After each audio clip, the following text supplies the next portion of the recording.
हाँ, तो देखो है ना, ये टॉपिक जो है इसका नाम है मल्टीवेरिएट लीनियर रिग्रेशन।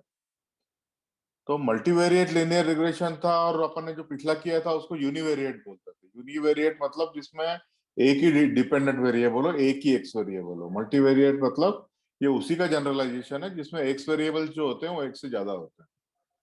ठीक है, एक से ज्यादा कितने भी हो सकते हैं, 100, 200, 1000 भी हो सकते हैं। तो ये हम पढ़ेंगे, उसी का जनरलाइजेशन है। तो आज का सेशन जरा सिंपल ही रहेगा आपके लिए। तो मैं सबसे पहले आपको थोड़ा शुरुआत करने के पहले मैं आपको बता देना चाहता हूँ कि ये चीज क्या है। तो अपन शुरुआत एक वेब आर्टिकल से करेंगे। तो ये देखिए, ये आप देख रहे हैं, अपन ने पिछली बार एक्सपीरियंस के साथ सैलरी किया था। तो ये सिंपल लीनियर रिग्रेशन जो लेफ्ट में लिखा हुआ है, स्क्रीन दिख रहा है ना। तो ये सिंपल लीनियर रिग्रेशन के साथ अनुभव भाई, स्क्रीन दिख रहा है ना, हाँ हाँ दिख रहा है। और पढ़ने में आ रहा है, राइट? हाँ हाँ दैट्स राइट, या ठीक है। हाँ, तो सिंपल लीनियर रिग्रेशन जो किया था, ये क्लॉक जो बता रही है ना, ये एक्सपीरियंस बता रही है। तो भाई आपको जितना ज्यादा एक्सपीरियंस है उतना आपका सैलरी होगा। ये हमने एक एग्जांपल जो है सिंपल लीनियर रिग्रेशन में देखा था। पर कई बार क्या होता है रिक्रूटमेंट में भी, अगर आप देखो तो आपकी जो सैलरी होती है वो सिर्फ जो है वो आपके एक्सपीरियंस पे डिपेंडेंट नहीं है। वो हो सकता है आपकी एज पे डिपेंडेंट हो, क्योंकि आपका एक्सपीरियंस ज्यादा, आपके मतलब आपकी एज पे डिपेंडेंट हो, या फिर आपकी डिग्री क्या है। अगर आपने हार्वर्ड, एमआईटी या आईआईटी से डिग्री ली है तो नेचुरली उन लोगों को पे ज्यादा मिलता है। तो अभी देखिए, इसमें जो है पहला जो सिंपल रिग्रेशन था वो सिर्फ एक ही इनपुट वेरिएबल पे था, जिसको हम बोलते थे एक्सपीरियंस, जो कि क्लॉक दिखाई गई। और अब जो है ना, वही रिग्रेशन का प्रॉब्लम ले रहे हैं हम। पर वो तीन वेरिएबल के ऊपर डिपेंडेंट है, आदमी का एज और आदमी का एक्सपीरियंस और आदमी की डिग्री। तो ये तीन वेरिएबल ले लिए अपन ने। तो ये उसी का जनरलाइजेशन है। तो 1 to 3 हो गया, तो ये 3 का 30 भी हो सकता है, 30 का 300 भी हो सकता है, और 300 का 3000 भी हो सकता है। ठीक है ना। तो वो उतना कॉम्प्लेक्सिटी बढ़ता ही जाता है। तो ये हमारा लीनियर रिग्रेशन होता है, ये मतलब ये मल्टीपल लीनियर रिग्रेशन है। तो इसको मल्टी लीनियर रिग्रेशन बोलते हैं या मल्टी लीनियर रिग्रेशन बोलते हैं। ठीक है, तो अपन अब पीपीटी की तरफ आते हैं, और मैं इसको फुल स्क्रीन करता हूँ।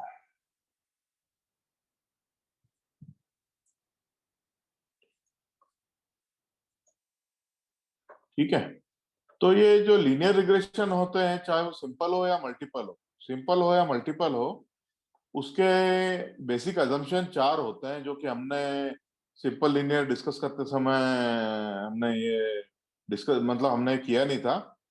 तो ये इसके चार बेसिक अजम्पशन होते हैं जब भी हम लीनियर रिग्रेशन परफॉर्म करेंगे। तो ये चारों जो अजम्पशन है ये सेटिस्फाई होने चाहिए। पहला अजम्पशन है लीनियरिटी का। तो लीनियरिटी का अजम्पशन है, मतलब कि लीनियरिटी का ये अजम्पशन है कि हमारा जो एक्स और वाई का रिलेशनशिप है, मतलब एक्स मतलब इनपुट वेरिएबल, वाई मतलब आउटपुट वेरिएबल, तो एक्स का और वाई का जो रिलेशनशिप है वो लीनियर होना चाहिए। तो लीनियर का क्या मतलब होता है, मैं आपको उसी आर्टिकल की तरफ वापस ले चलता हूँ। तो ये देखिए, ये जो है, ये आपको, हाँ ये देख रहे हैं आप। तो ये पहला assumption है लीनियरिटी का। तो ये लीनियरिटी का मतलब है कि ये जो आप देख रहे हैं पहला वाला लेफ्ट में जो लीनियर लिखा हुआ है, ये आप देख रहे हैं मोर और लेस एक स्ट्रेट लाइन के आसपास ये पॉइंट स्कैटर्ड है। तो we can say that we can fit a straight line. पर द नॉन लीनियर जहां पे लिखा हुआ है राइट हैंड साइड वाले ग्राफ में, वहां पे जो है वो अच्छा ये ध्यान रखिए कि वाई एक्सिस पे आउटपुट वेरिएबल मतलब इंडिपेंडेंट वेरिएबल है, और एक्स एक्सिस पे इनपुट वेरिएबल मतलब डिपेंडेंट वेरिएबल है। तो आप देखिए रिलेशनशिप कर्व है। तो आप एक स्ट्रेट लाइन फिट कर भी दे तो स्ट्रेट लाइन फिट करने का कोई मतलब नहीं है, क्यों? इसलिए क्योंकि वो तो रिलेशनशिप कर्व है। तो these points on the right hand side graph can be best represented by a curve, not by a straight line. तो इस तरह के रिलेशनशिप को हम क्या बोलते हैं कि नॉन लीनियर रिलेशनशिप है। तो हमारा ये बेसिक अजम्पशन होता है कि वाई और एक्स का रिलेशनशिप है वो लीनियर होना चाहिए। वो एक वेरिएबल के लिए हो गया। अगर हमारे पास मल्टीपल वेरिएबल है, जैसा कि मल्टीवेरिएट लीनियर रिग्रेशन में होता है, अगर हमारे एक्स अगर मल्टीपल है, x1 x2 x3 x4 x5 अगर मल्टीपल है, तो y का रिलेशनशिप हर एक के साथ, y versus x1, y versus x2, y versus x3, y versus x4, y versus xn, ये जितने भी ग्राफ हम अलग अलग बनाएंगे सबके सब लीनियर होना चाहिए। तो ये जो है लीनियरिटी का अजम्पशन होता है, ठीक है ना। तो ये पहला अजम्पशन है हमारा लीनियर। दूसरा, ये एक होता है होमोस्किडास्टिसिटी। ये होमोस्किडास्टिसिटी हम नई नई नई टर्म इंट्रोड्यूस कर रहे हैं। इसका मतलब है, मतलब बहुत सिंपल है, टर्म डिफिकल्ट लगती है सुनने में, होमोस्किडास्टिसिटी। तो इसका मतलब ये होता है कि the variance of residual, residual मतलब error term, the variance of residual is same for any value of X. तो इसका मतलब ये होता है, देखिए आप, हमने क्या किया यहाँ पे, आप ये देखिए, ये जो मैंने assumption 2 को थोड़ा इलोबरेट किया है यहाँ पे। एक्स एक्सिस पे मैंने फिटेड वैल्यू ले ली, मतलब जो हाँ, जो वो हम फिट, जो समझा प्रेडिक्टेड मैं। वैल्यूज आती है ना वाई से, हमको वाई से जो इक्वेशन से जो प्रेडिक्टेड वैल्यू मिलती है वो मैं एक्स एक्सिस पे ले लेता हूँ, ठीक है। तो 10, 20, 30, 40 रेगुलर इंटरवल पर मैंने प्लॉट कर दी। और वाई एक्सिस पे मैं ले लेता हूँ रेसिड्यूअल मतलब एरर ले लेता हूँ। मतलब एक्स एक्सिस पे मैंने ले लिया वाई, मतलब प्रेडिक्टेड वैल्यू मैंने एक्स एक्सिस पे ले ली, और वाई एक्सिस पे मैंने रेसिड्यूअल ले ली। ये ले, अब देखिए, अब एरर आपको मैंने पिछली बार बताया था कि पॉजिटिव भी हो सकती है, नेगेटिव भी हो सकती है। तो लाइन के ऊपर है मतलब एरर पॉजिटिव है, और लाइन के मतलब वो जो लाइन दिख रही है मत जीरो रखो, आगे लाइन। रखो, बीच में रखो। अरे भाई, म्यूट पे जाना पड़ेगा आपको निमा भाई। तो ये जो मीन के अक्रॉस जो लाइन है, ये हमारी मीन लाइन है। तो पॉजिटिव एरर ये लाइन के ऊपर जाएगी, नेगेटिव एरर उसके नीचे जाएगी।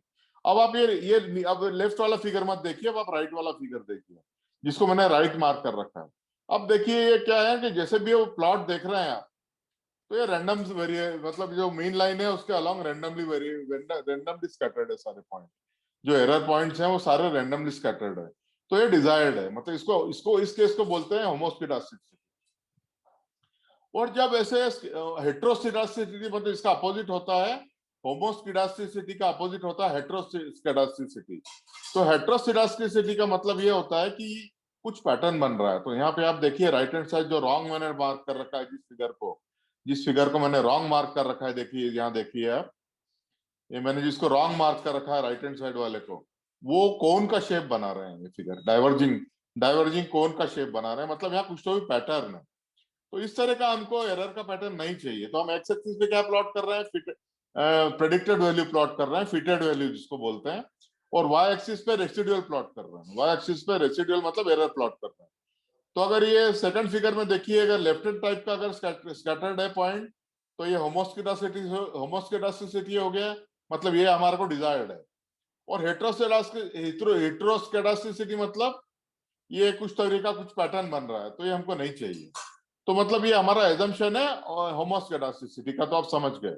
तो इंडिपेंडेंस, इंडिपेंडेंस मतलब ये जितने भी हमारे x1 x2 वेरिएबल होते हैं, इनपुट वेरिएबल, ये इंडिपेंडेंट ऑफ ईच अदर है। इंडिपेंडेंट ऑफ ईच अदर मतलब x1 का x2 के साथ, x2 का x3 के साथ कोई रिलेशनशिप आपस में नहीं है। ये मैं थोड़ा और इलाबरेट करूंगा बाद में, ठीक है। और नॉर्मलिटी, तो नॉर्मलिटी का मतलब अपन ने समझ लिया था कि जैसे मैंने आपको बताया था, नॉर्मलिटी का मतलब कि जैसे मैं आपको ये फिगर पे वापस ले चलता हूं, कि नॉर्मलिटी का मतलब ये होता है कि जैसे ये मैंने ये एरर एरर टर्म्स का अगर मैं हिस्टोग्राम प्लॉट करता हूँ एरर टर्म्स का, तो मैंने आपको पिछली बार बताया था कि एरर टर्म का जो हिस्टोग्राम है वो एक बेल कर्व बननी चाहिए, नॉर्मल डिस्ट्रीब्यूशन बनना चाहिए, ठीक है ना, जिसका मीन 0 हो और वो दोनों तरफ सिमेट्रिक हो। इस टाइप की हमें बेल कर्व एरर टर्म की चाहिए रहती है। तो एरर टर्म से रिलेटेड हमारे दो दो हमारे दो अजम्पशंस हैं। एक तो होमोस्किडास्टिसिटी मतलब error term should be randomly distributed across the mean if I plot mean on the x axis and residuals means error on the y axis. तो जो मीन लाइन जो है उसके अक्रॉस रैंडमली डिस्ट्रीब्यूटेड होना चाहिए, उसको होमोस्किडास्टिसिटी बोलते हैं। तो ये हमारा एक अजम्पशन हो गया एरर से रिलेटेड। और दूसरा अजम्पशन जो है अजम्पशन नंबर 4, नॉर्मलिटी। नॉर्मलिटी का अजम्पशन मतलब ये जो है एरर का अगर मैं एरर टर्म्स को ले लूं, टोटली एरर टर्म्स को ले लूं और उसका हिस्टोग्राम बनाऊं, तो उसका हिस्टोग्राम जो है वो उसका हिस्टोग्राम जो है वो एक जो है उसका हिस्टोग्राम जो है वो एक बेल कर्व शेप कर्व बननी चाहिए, ठीक है। तो ये that's how these are our 4 basic assumptions of linear regression. तो अगर इनमें से पटेल साहब good morning. Good morning, good morning. वही वही हम डिस्कस कर रहे थे कि just we started that linear regression is multiple linear regression is nothing but a generalization of simple linear regression. तो जैसे कि मैं अभी बताया था बच्चों को कि जैसे अगर आप सिंपल लीनियर रिग्रेशन ले रहे हैं, तो सिंपल लीनियर रिग्रेशन में जैसे आपका आप दिखा रहे हैं एग्जांपल, जैसे आपकी सैलरी आप देख रहे हैं लेफ्ट वाला सिंपल लीनियर रिग्रेशन का प्लॉट। तो आपकी जैसे सैलरी सिर्फ एक्सपीरियंस पर अगर डिपेंडेंट आप दिखा रहे हैं तो ये एक सिंगल वेरिएबल हो गया। पर आपकी now your salary you are predicting based on 3 variable like age, experience and your degree, then it is a multiple regression. तो ये अभी इतना डिस्कस किया। Then we discussed 4 basic assumptions of linear regression. वो दोनों में अप्लाई होंगे, simple में भी और मल्टीपल में भी। Linearity means the relation between x and y is linear. I told you कि अगर एक्स एक भी है या एक्स मल्टीपल भी है तो each individual X variable will have a linear relationship with Y. Homoscedasticity मतलब the scatter plot of error terms around mean should be randomly distributed। और उसके बाद जो है इस तरह का जो राइट में रॉन्ग दिखा है इस तरह का पैटर्न नहीं बनना चाहिए। और ये पैटर्न एक पैटर्न दिखाया है मैंने, बहुत अलग अलग तरह के पैटर्न भी हो सकते हैं, कर्वीलिनियर पैटर्न हो सकता है। तो हमको किसी भी तरह का पैटर्न नहीं चाहिए, हमको क्या चाहिए कि ये बिल्कुल रैंडमली डिस्ट्रीब्यूटेड हो। फिर तीसरा assumption है independence, means each input variable x1 x2 it is x1 x2 and all variables are independent of each other। मतलब x1 का x2 के साथ x1 का x3 के साथ कोई रिलेशनशिप नहीं है। नॉर्मलिटी मतलब नॉर्मलिटी मतलब or error terms means if I plot a residual plot, if I do a histogram of them, that histogram should be like this, like the histogram should be a bell curve and mean should be means उनका सबका mean 0 होना चाहिए। अभी आप ये इसी figure में देख लीजिए कि ये जो सिंपल लीनियर रिग्रेशन का इक्वेशन था हमारा y is equal to bx plus a है।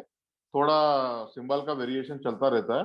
यहाँ इसने m को जो है वो b दिखाया है और a मतलब जो c है उसको a दिखाया है, पर आप समझ सकते हैं this is the equation of a straight line y is equal to bx plus a। और आप ये देख रहे हैं मल्टीपल लीनियर रिग्रेशन का इक्वेशन जो आप देख रहे हैं वो उसी का जनरलाइजेशन है। देखिए a तो सेम है, constant is same a, but b की बजाय b1 b2 b3 ऐसे सब आ गए हैं, ठीक है। तो ये सारे वेरिएबल्स आ गए हैं, ये मतलब मल्टीपल वेरिएबल आ गए हैं, एक बी की बजाय मल्टीपल बी आ गए हैं। तो उस तरह से x1 भी आपका है, x1 x2 x3 ये आपके x पॉइंट भी मल्टीपल हो जाते हैं। तो ये सिंपल जनरलाइजेशन, ठीक है ना। तो ये जो है ये जो आपके equation of straight line represent करता है, ये प्लेन को रिप्रेजेंट करता है, कॉम्प्लेक्स प्लेन को रिप्रेजेंट करेगा ये। तो अपन अब आगे बढ़ते हैं और ये बेसिक अजम्पशन अपन ने डिस्कस कर लिए।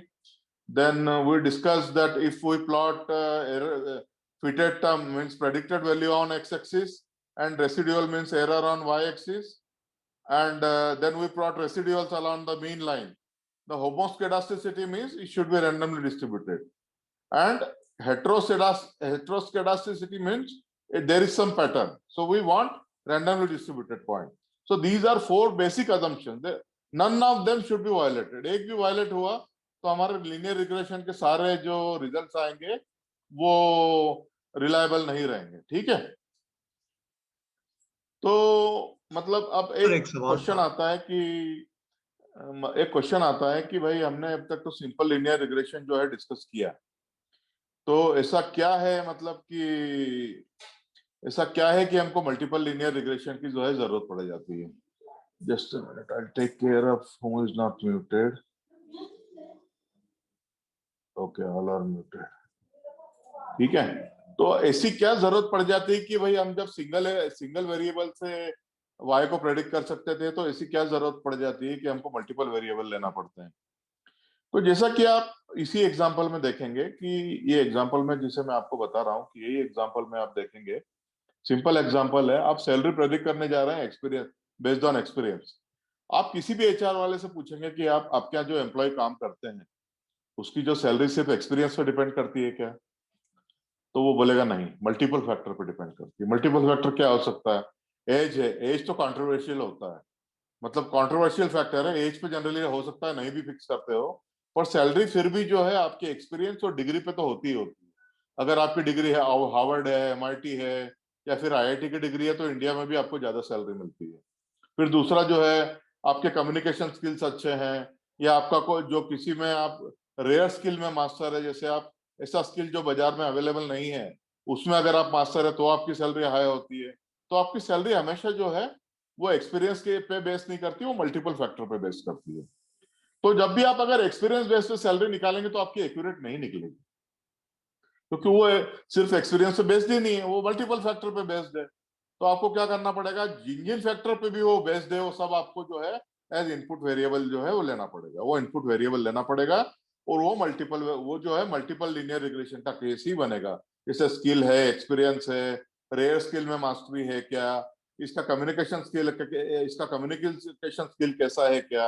और ये एज जो जनरली इन्होंने यहाँ बताया है, ये तो मतलब कॉन्ट्रोवर्शियल फैक्टर है, जनरली लोग एज कंसिडर करते नहीं है, या फिर करते भी हैं तो बताते नहीं कि हम एज कंसिडर करते हैं।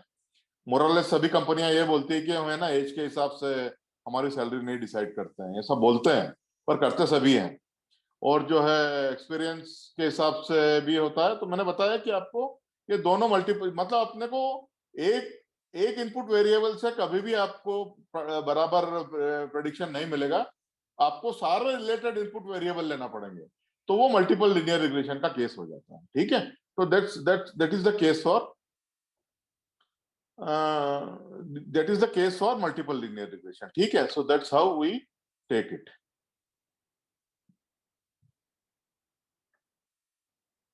ठीक है ना, what is multiple linear regression, तो मैंने आपको ये कई बार बता दिया, और व्हाई इट इज नीडेड ये भी अपन ने डिस्कस कर लिया।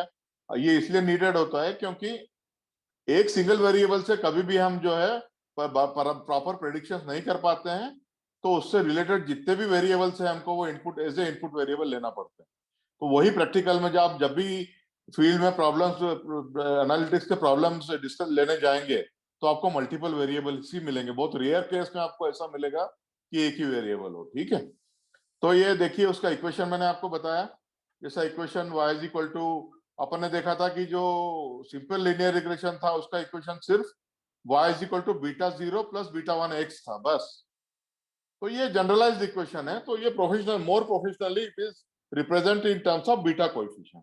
So y is equal to beta 0 is constant, plus beta 1 x1 plus beta 2 x2 plus beta 3 x3 plus beta p xp, मतलब it is plus error term. This is professional representation of a multiple linear regression equation. और ये beta 1 beta 2 जो भी है सबको क्या बोलते हैं, they are called beta coefficients. They are coefficients of x. x1 x2 are variables, input variables. x1 is x2 x3 and x3 are input variable. Beta 0 beta 1 and beta 2 are called beta coefficient. तो हमारा model जब हम बनाते हैं, multiple regression का model जब हम बनाते हैं, तो इसमें x1 तो नोन होता है, x2 भी नोन होता है। तो हमारा काम होता है हम बीटा 0 बीटा 1 बीटा 2 और बीटा p जितनी भी n बीटास की वैल्यूज है वो निकालें। तो that will be our model and that will be our task in multiple linear regression. ठीक है, अब देख रहे हैं कि भाई मल्टीपल लीनियर रिग्रेशन और सिंपल लीनियर रिग्रेशन में डिफरेंस क्या होता है।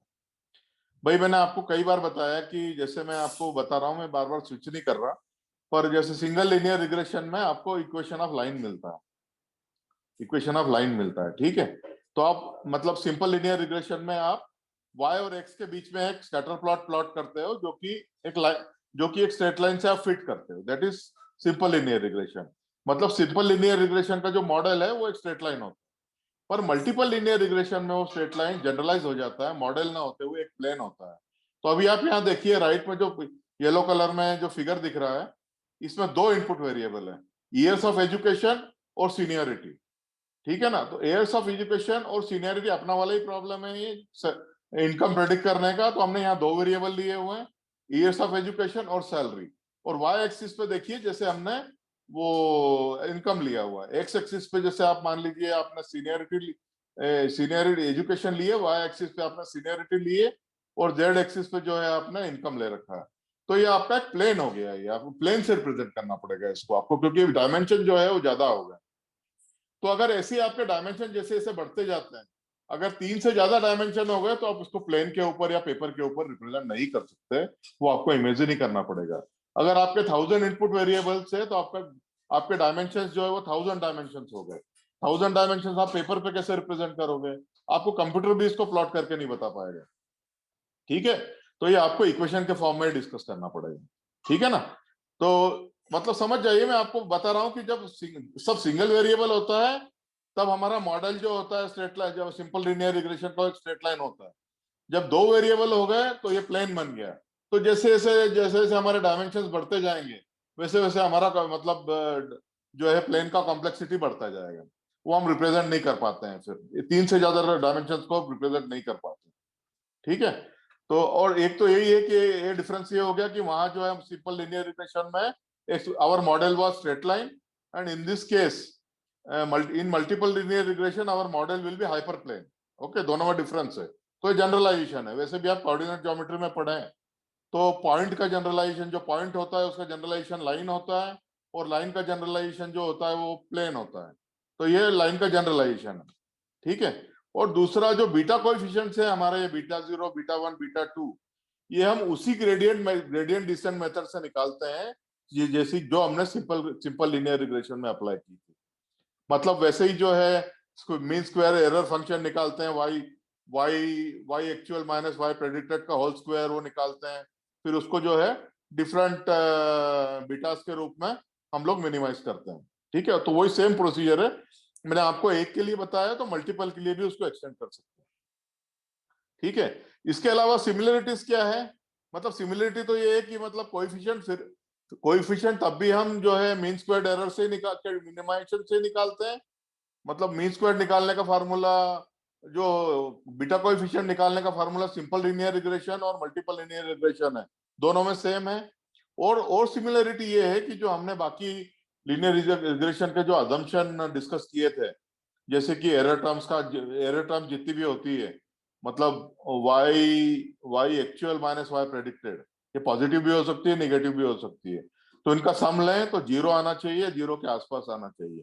इंडिपेंडेंट एरर्स, मतलब एरर्स जो है ना, जो all errors should be independent. मतलब अगर हम एक मीन के आसपास, जैसे मैंने आपको यहाँ पे बताया था, अगर आगे मीन के आसपास अगर हम एरर को प्लॉट करें, तो ये राइट हैंड साइड फिगर में आप राइट वाला देखिए, राइट होमोस्केडास्टिसिटी, तो इस टाइप का हमको प्लॉट मिलना चाहिए। तो that assumption it is right. Then जो है एरर जो है नॉर्मली डिस्ट्रीब्यूटेड होना चाहिए। मतलब अगर एरर टर्म्स का मैं अगर हिस्टोग्राम बनाता हूं तो it should be a bell curve, more और लेस बेल कर्व, मतलब approximate, it should approximate a bell curve. तो ये अजम्पशन जो सिंपल लीनियर रिग्रेशन में है, ये के यही जो है हमारे मल्टीपल लीनियर रिग्रेशन में ही है। बस डिफरेंस यही है कि जो आपका रिप्रेजेंटेशन है उसका, जो सिंपल लीनियर रिग्रेशन में स्ट्रेट लाइन होता है, तो यहाँ पे जो है वो जनरलाइज होकर हाइपर प्लेन हो जाता है। ठीक है, तो रिप्रेजेंट मैंने आपको 2 वेरिएबल के लिए बताया। इससे ज्यादा वेरिएबल के लिए मुझे प्लॉट करके बताना पॉसिबल नहीं, क्योंकि कागज पे प्लॉट नहीं होगा। ठीक है, तो मैं आपसे मतलब मैं आपसे यहाँ पे 1 मिनट का ब्रेक लूंगा यहाँ पे, और मैं आपको इनवाइट करूंगा कि अगर आपको यहाँ तक कोई डिफिकल्टी है तो आप बिंदास पूछिए, कोई प्रॉब्लम नहीं। अभी तक तो हमने वो सिर्फ ये हाँ, बोलिए बोलिए। सो फोर्थ में जो था दी फोर, फोर्थ अजम्पशन, हाँ फोर्थ वाला जो रूल था रिग्रेशन हाँ के ये लिए, अजम्पशन है ना नॉर्मलिटी। नॉर्मलिटी। हाँ तो इधर लिखा हुआ है कि for any fixed value of x y is normally distributed. हाँ, तो ये y कैसे नॉर्मली डिस्ट्रीब्यूटेड हो सकता है x के लिए? मतलब एरर है ना normally distributed. Error is normally distributed. हाँ, तो ये y नॉर्मली डिस्ट्रीब्यूटेड मतलब कैसे हो रहा है? मतलब अब आप इसका हिस्टोग्राम बनाओगे, मतलब हर एक, अगर आप हिस्टोग्राम बनाते हो इसका एक्स का, एरर का, तो हर एक एरर जो मेजर कर रहे हो आप डिफरेंट डिफरेंट वाई के लिए मेजर कर रहे हो, राइट? हाँ हाँ हाँ। तो इस तरह से मतलब बोल रहा है, थोड़ा राउंड अबाउट वे में है वो. Every error is for a different value of y, right? So that should अच्छा. Be normally distributed. अंडरस्टूड? हाँ हाँ हाँ हाँ, okay. Anybody any other difficulty पूछ लीजिए, अभी पूछिए आप आराम से. मैं यहाँ पे ब्रेक ले रहा हूँ 1 मिनट का, पूछ सकते हैं आप. नव्या, आपको कोई क्वेश्चन है? नीमा, नीमा आपको कोई क्वेश्चन है? No sir. जागृति आपको? No sir. सब समझ में आया आपको? Yes sir. जागृति आपको समझ में आया अभी तक पूरा? यस सर, आ रहा है थोड़ा. आपकी आवाज धीरे आ रही है, मतलब आपको आ नहीं रहा है समझ में अभी भी. कुछ पूछिए, क्या प्रॉब्लम है? घर की तो क्लास है, पूछ सकते हैं आप. क्या समझ में नहीं आया आपको इसमें? पूछिए आप, क्या समझ में नहीं आया आपको? नहीं सर, आ तो रहा है थोड़ा थोड़ा कुछ. चलो अच्छा, एक क्लास के बाद फिर आपको जो डिफिकल्टी है वो सॉल्व. Yes sir. ठीक है. अच्छा, तो अब मल्टी एमएलआर मतलब मल्टीपल लीनियर रिग्रेशन होता है. इसके शॉर्ट फॉर्म में हम इसको एमएलआर लिखते हैं. एमएलआर मतलब मल्टीपल लीनियर रिग्रेशन. तो इसमें जो है हमको कुछ नई चीजें मतलब सिंपल लीनियर रिग्रेशन में जो चीजें नहीं होती है, ये जो फिनोमिना मल्टीपल लीनियर रिग्रेशन में नहीं होते हैं, वो हमको डिस्कस करना पड़ता है. एक तो है ओवरफिटिंग, दूसरा है मल्टीकोलिनियरिटी, और तीसरा है फीचर सिलेक्शन. तो मैं सबसे पहले आपको बताऊंगा ओवरफिटिंग क्या होता है. ओवरफिटिंग का मतलब ये होता है कि हमारा जो मॉडल है, तो ये जैसे मैं मॉडल आपको बताने जा रहा हूं, तो इसमें ये मॉडल में जैसे ये बहुत ज्यादा वेरिएबल है, आप देख रहे हैं जैसे ना, वेरिएबल बहुत ज्यादा है. तो कभी हमने बहुत ज्यादा वेरिएबल ले लिए तो क्या होगा, इसको बोल रहे हैं ओवरफिटिंग. मतलब क्या होता है, बहुत ज्यादा वेरिएबल ले लेंगे तो क्या होगा कि ये इतना कॉम्प्लेक्स हमारा हाइपरप्लेन बन जाएगा, इतना कॉम्प्लेक्स हाइपरप्लेन बन जाएगा कि that will pass through all the data points, all the input data points. It will pass through all the data points. ठीक है? मतलब वो क्या कर लेगा, मॉडल जो हमने बनाया वो सभी डेटा पॉइंट से पास हो रहा है, मतलब जनरलाइज नहीं कर रहा है उसको, सभी डेटा पॉइंट से पास हो रहा है. अब जनरलाइजेशन मतलब क्या होता है मैं आपको बता रहा हूं, मैं आपको फिर फिगर पे जाना ही पड़ेगा. जनरलाइजेशन मतलब क्या होता है मैं आपको बताना चाहता हूँ कि जैसे ये फिगर में इसने बनाया है. जनरलाइजेशन मतलब ये जैसे आप ये मिडिल वाला फिगर देख रहे हैं, मिडिल वाला फिगर, तो ये जो स्ट्रेट लाइन है वो सभी पॉइंट से पास नहीं हो रही है. मिडिल वाला फिगर देखिए, स्ट्रेट लाइन जो है सभी फिगर से पास नहीं हो रही है. देखिए लाइन इसके आसपास जो है, इसके आसपास स्कैटर्ड है पॉइंट. तो this line is approximately representing all the points. इसका ये मतलब है कि ये लाइन ने जनरलाइज किया है पॉइंट्स को. अगर आप ऐसी कर्व बना देंगे जो कि सारे पॉइंट से जाती हो, सारे पॉइंट से जाती हो, ऐसी कर्व जो सी मैं दिखा रहा हूं, ये कर्व अगर आप बना देंगे जो सारे पॉइंट से जाती हो, जिगजैग कर्व बना देंगे, तो बहुत कॉम्प्लेक्स कर्व बन जाएगी. पर वो क्या करेगी, फिर हम सारे पॉइंट को मेमोराइज कर लेगी. अब आपके मॉडल के ऊपर ही सारे पॉइंट आ गए, सारे पॉइंट के ऊपर अगर सारे पॉइंट आपके मॉडल के ऊपर ही आ गए, तो आप फिर कोई भी पॉइंट दो उसको, पूरे के पूरे डाटा पॉइंट्स को जो है मेमोराइज कर लेगा, मॉडल मेमोराइज कर लेगा. पर जब आप उसको अननोन पॉइंट दोगे, मतलब उसको टेस्ट डेटा में ले जाओगे, अननोन पॉइंट दोगे उसको, तो वो क्या करेगा, वो बूम हो जाएगा. जो ट्रेनिंग डेटा का है सब मेमोराइज कर लिया उसने, और जो टेस्ट डेटा है उसमें वो मॉडल फेल हो जाएगा, क्योंकि टेस्ट डेटा उसने देखा नहीं है और ये सारे पॉइंट टेस्ट डेटा के उसकी कर्व के ऊपर नहीं है, तो वो मॉडल फेल हो जाएगा. पर इस तरह की जो स्ट्रेट लाइन है, इस तरह की जो स्ट्रेट लाइन बनाई है, उसके आसपास भी अगर टेस्ट पॉइंट थोड़े आ गए तो it will approximately generalize test points also. समझ रहे हैं मेरी बात? ये थोड़ा कॉम्प्लेक्स कंसेप्ट है, समझने की कोशिश करिए. ये लाइन जो देखिए, पॉइंट जो है थोड़े स्कैटर्ड है लाइन के आसपास, तो ये line is a general representation of this points. Exact representation नहीं है ये पॉइंट का, जनरल या अप्रोक्सीमेट रिप्रेजेंटेशन है.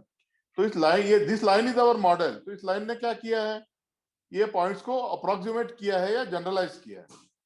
पर अगर मैं ऐसी जिगजैग कर्व बना दूं जो सारे पॉइंट से जा रही हो, जैसे सारे पॉइंट से जा रही हो, तो बहुत कॉम्प्लेक्स हमारा इक्वेशन बन जाएगा, बहुत कॉम्प्लेक्स कर्व आ जाएगी. पर वो जब तक ये सारे पॉइंट ट्रेनिंग के जो पॉइंट रहेंगे वो हम देंगे, तो वो बराबर प्रेडिक्ट करेगा, 100% एक्यूरेसी से प्रेडिक्ट करेगा, क्योंकि वो पॉइंट कर्व पे ही रहेगा.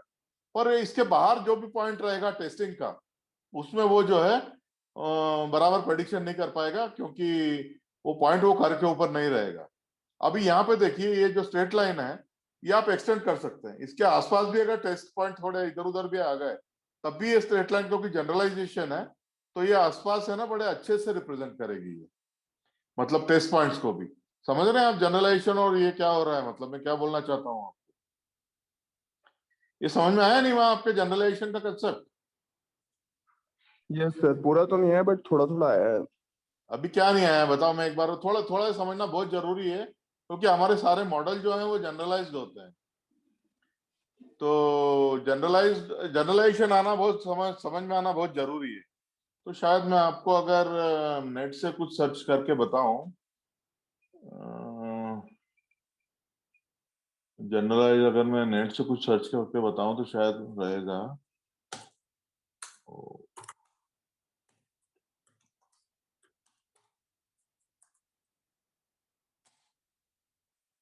ये देखिए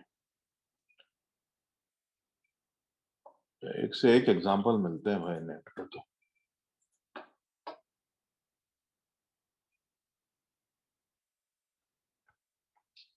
इसमें फिगर दिया था वो कहाँ?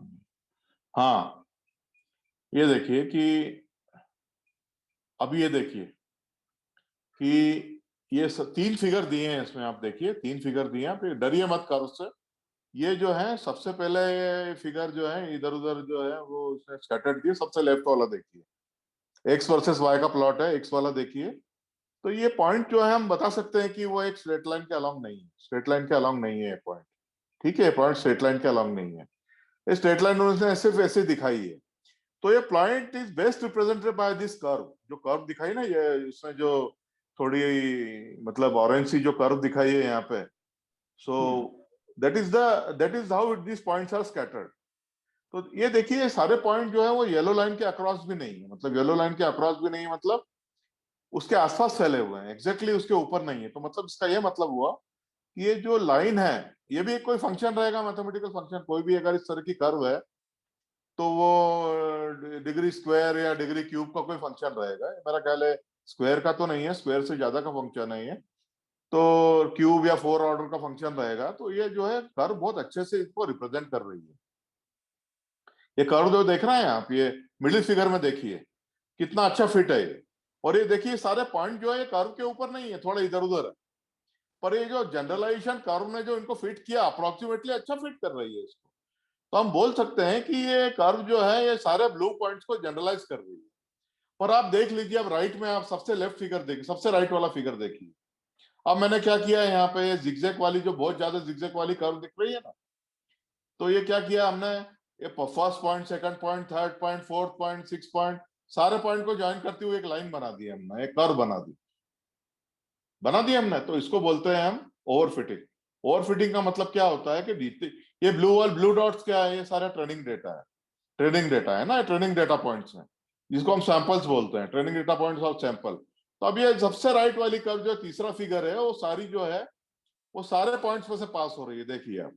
तो ये जनरलाइज नहीं कर रही है, ये जनरलाइज नहीं कर रही। इस तरह की चीज जब सारे पॉइंट से पास होती है, अब मैं क्या करूंगा कि ये कर्व को थोड़ा एक्सटेंड करूंगा, कहीं एक्सटेंड करता हूँ, ये सारी जिगजैग वाली कर्व है ना, इसको मैं एक्सटेंड करता हूँ और मेरे पॉइंट्स को भी एग्जैक्ट करता हूँ।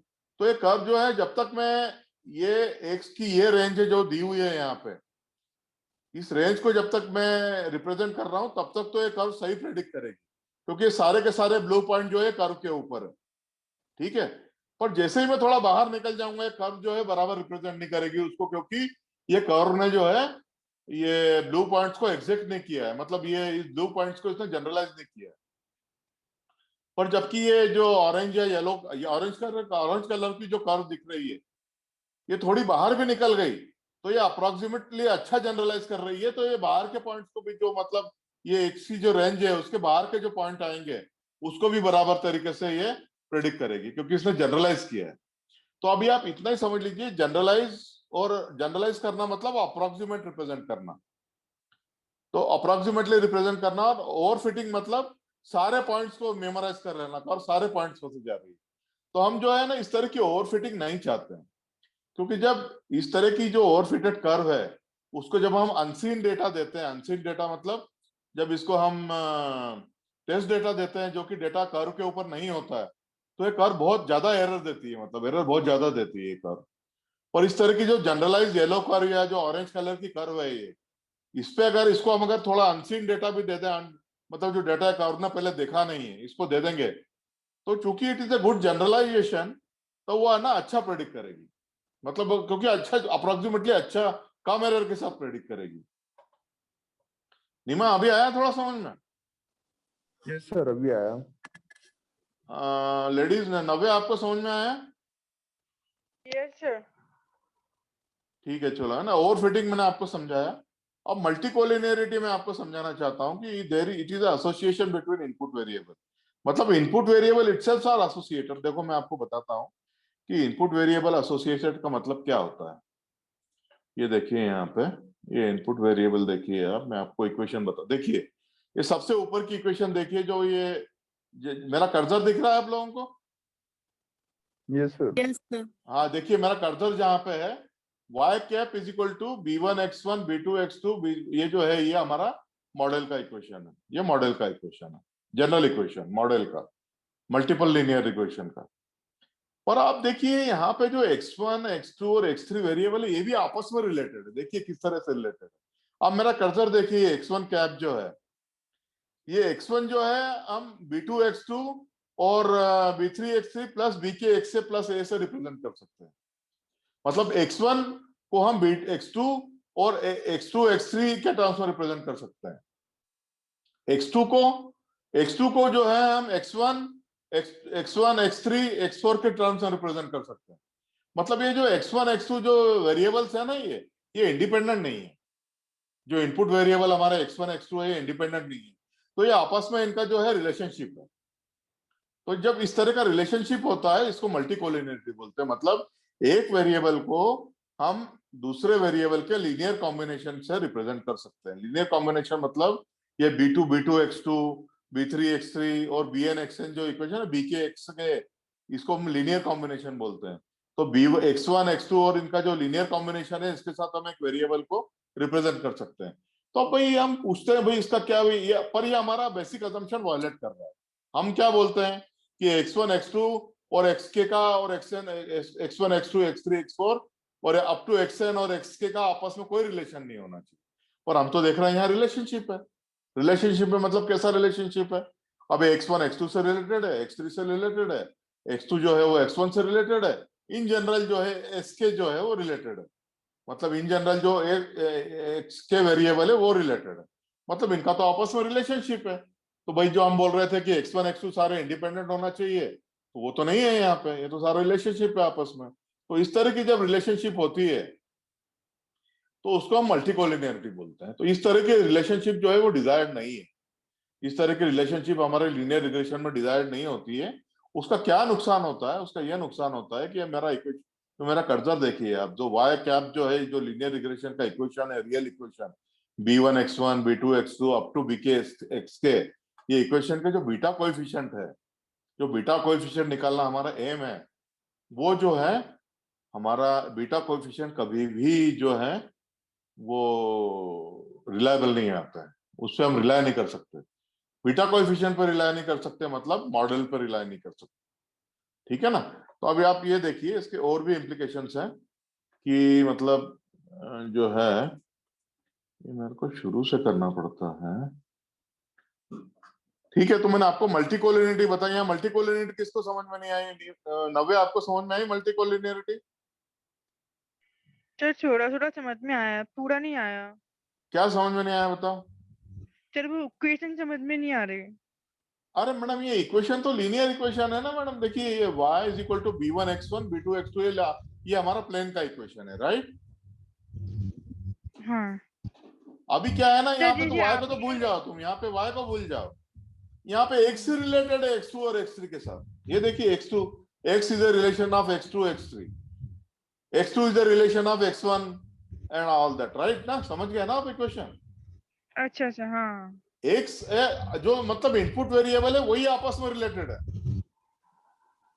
हमारा बेसिक असम्पशन क्या होता है कि x1 x2 और x जितने भी इंडिपेंडेंट वेरिएबल है x1 x2 x3 x4 x5 up to xn, all should be independent. पर यहाँ इंडिपेंडेंस है क्या? यहाँ तो रिलेशनशिप है इनका।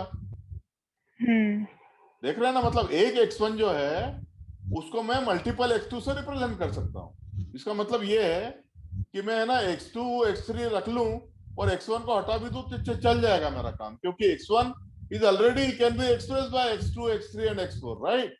तो अगर मैं x1 नहीं भी रखूं तो मेरा काम चल जाएगा, ठीक है ना। Yes sir. हाँ हाँ, तो ये फर्क है। तो ये इसको मल्टी कोलिनिटी बोलते हैं। आपको समझ में आया जागृति, ये मल्टी कोलिनिटी? यस सर, आ गया। हाँ नीमा, आपके समझ में आया मल्टी कोलिनिटी? Yes sir. उद्देश्य है क्या? शायद Yes, sir. नहीं है सर आज। उद्देश्य आपके समझ में आया? हाँ सर। ठीक है। तो उसके बाद जो है एक और इसका अलग चीज होती है कि आपका जब सिंपल लीनियर रिग्रेशन हो, मतलब हम क्या डिस्कस कर रहे थे अभी कि मतलब मल्टीपल लीनियर रिग्रेशन में हमको क्या क्या स्पेशल चीज ध्यान में रखनी पड़ती है। एक तो ओवरफिटिंग ध्यान में रखनी पड़ती है, दूसरा मल्टी कोलिनिटी का ध्यान में रखना पड़ता है, तीसरा जो है फीचर सिलेक्शन का ध्यान में रखता है। मतलब क्या अभी मैं आपको इक्वेशन जो बता रहा हूँ, ये जो इक्वेशन है हमारी, ये जो इक्वेशन जैसे मैं आपको बता रहा हूँ, ये इक्वेशन जो आप देख रहे हैं y equal to beta 0 plus beta 1 x1 plus beta 2 x2, जो इक्वेशन आप देख रहे हैं, तो इसमें हमारे पास x1 x2 x3 ऐसे मल्टीपल वेरिएबल्स हैं। तो सारे वेरिएबल तो काम के नहीं होते हैं डेटा में। भाई अगर हमारे पास 1000 वेरिएबल है तो हो सकता है हमारे को 30 या 40 वेरिएबल लेने से हमारा जो है प्रेडिक्शन ठीक ठाक या अच्छी एक्यूरेसी से आ जाए। 1000 के 1000 वेरिएबल तो हम रखेंगे नहीं हमारे मॉडल में। डेटा में अगर 1000 वेरिएबल है तो हम कुछ 10-15 अच्छे वेरिएबल रखेंगे जिससे कि हमारा प्रेडिक्शन जो है वो ठीक ठाक एक्यूरेसी से आ जाए, वही रखेंगे ना।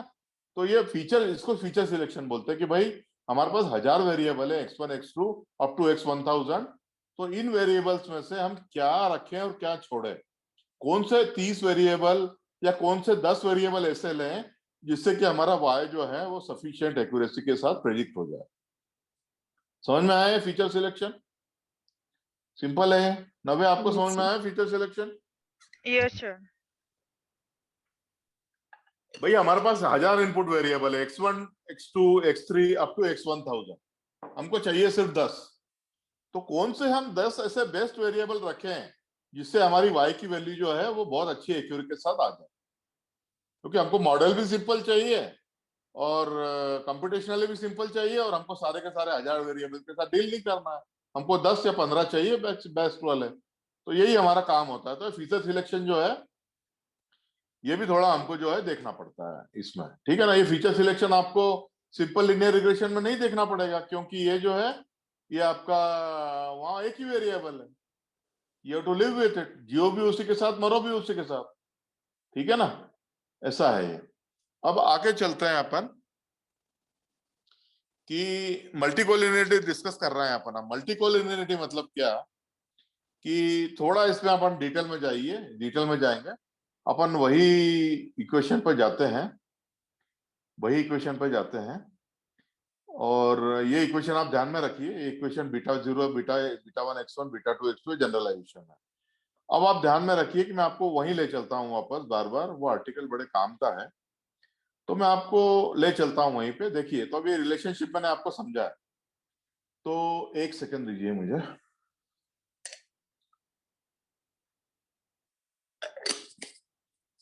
तो मैंने आपको ये जो बताया कि ये रिलेशनशिप्स होते हैं, तो आप देख रहे हैं कि ये y इज इक्वल टू जो हमारा पहला रिग्रेशन का इक्वेशन है, y cap is equal to beta 1 x1 beta 2 x2 beta 3 x3 up to beta k sk, ये एक रिग्रेशन इक्वेशन है।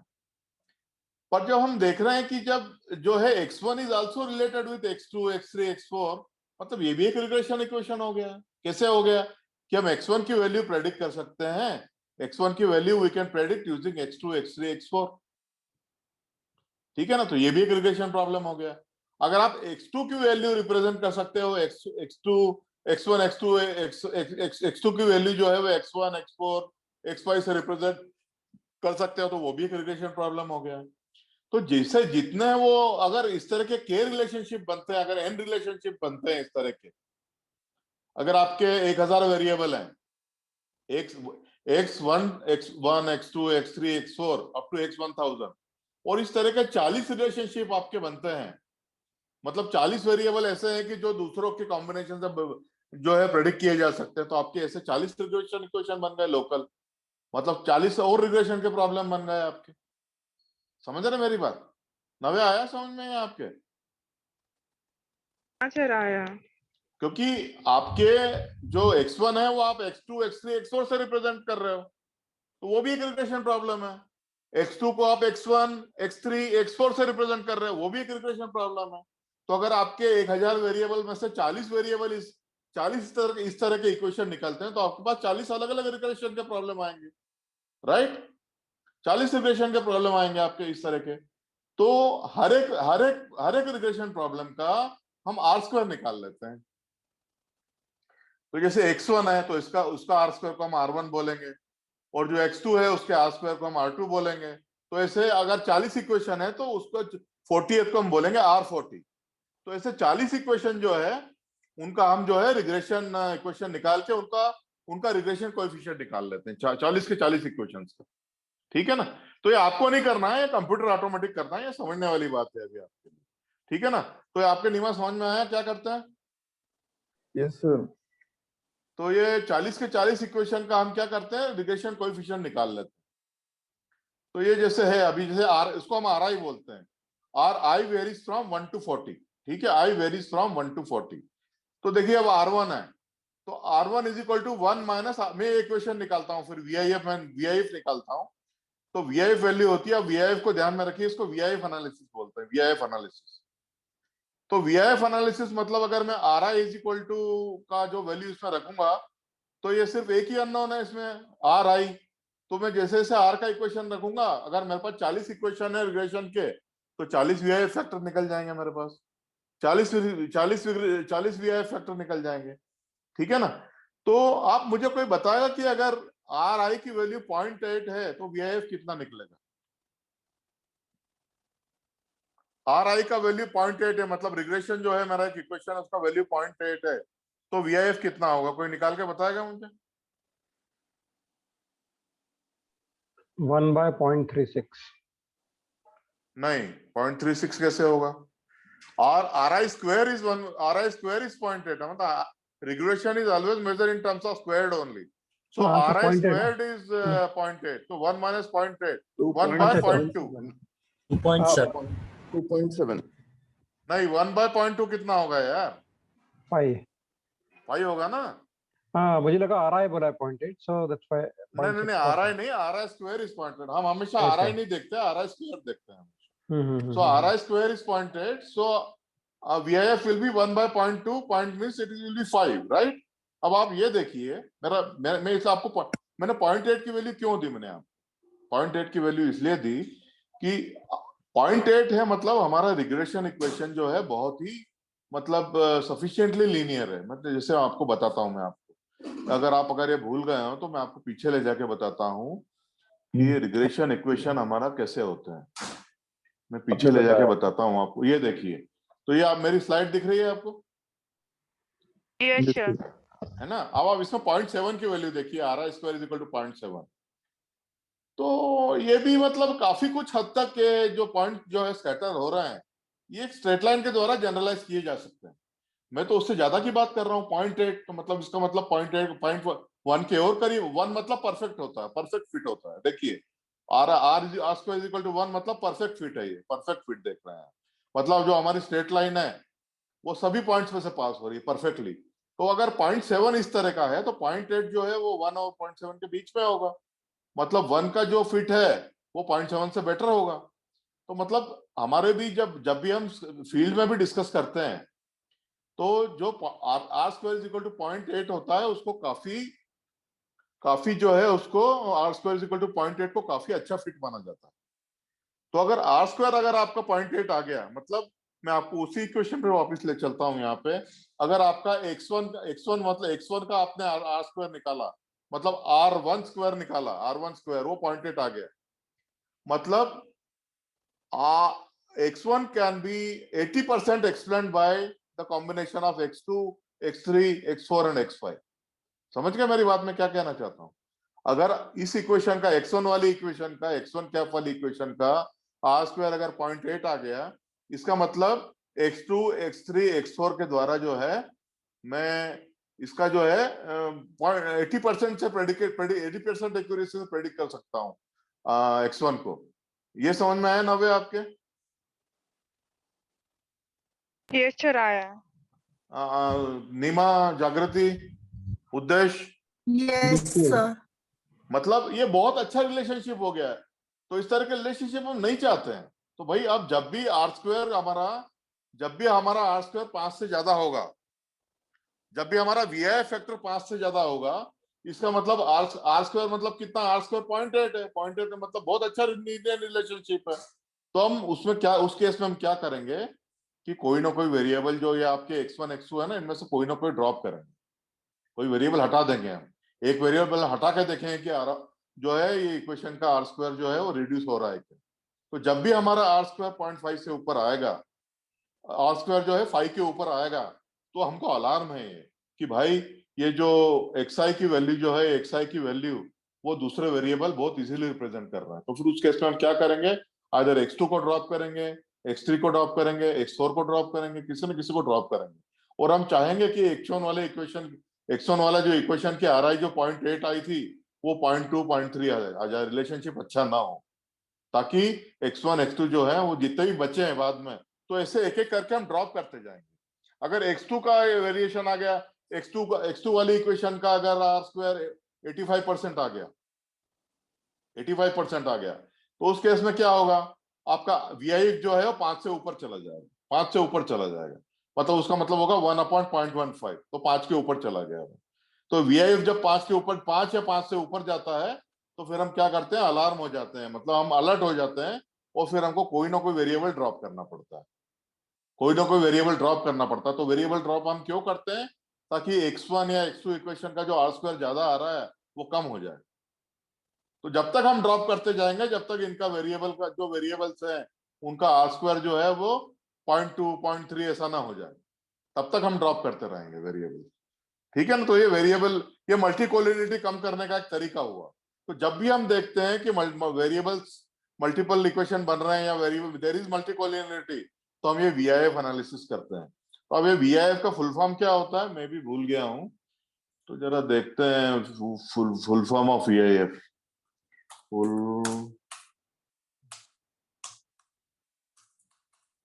फॉर्म ऑफ VIF, ये देखिए, इसको बोलते हैं variance inflation factor. Variance inflation factor बोलते हैं इसको। तो ये वेरिएंस इन्फ्लेशन फैक्टर है VIF का मतलब। तो आप अभी इसके चक्कर में पढ़िए, मतलब आप इसके ये मत जाइए क्या थोड़ा कॉम्प्लेक्स लगता है। मैंने आपको समझा दिया है VIF क्या होता है। VIF मतलब यही है 1/1 - आर स्क्वायर। अगर आर स्क्वायर 0.8 या उससे ऊपर हो तो VIF जो है 5 से ऊपर हो जाता है। और जब भी 5 या उससे ऊपर हो तो फिर हमको कोई ना कोई वेरिएबल ड्रॉप करना पड़ता है वो उसका VIF कम करने के लिए। तो ये VIF का खेल है। तो ये आपको कुछ करना नहीं है, इसमें पूरा कंप्यूटर करेगा। पर जो वेरिएबल ड्रॉप करना है वो आप जरूर सिलेक्ट करेंगे।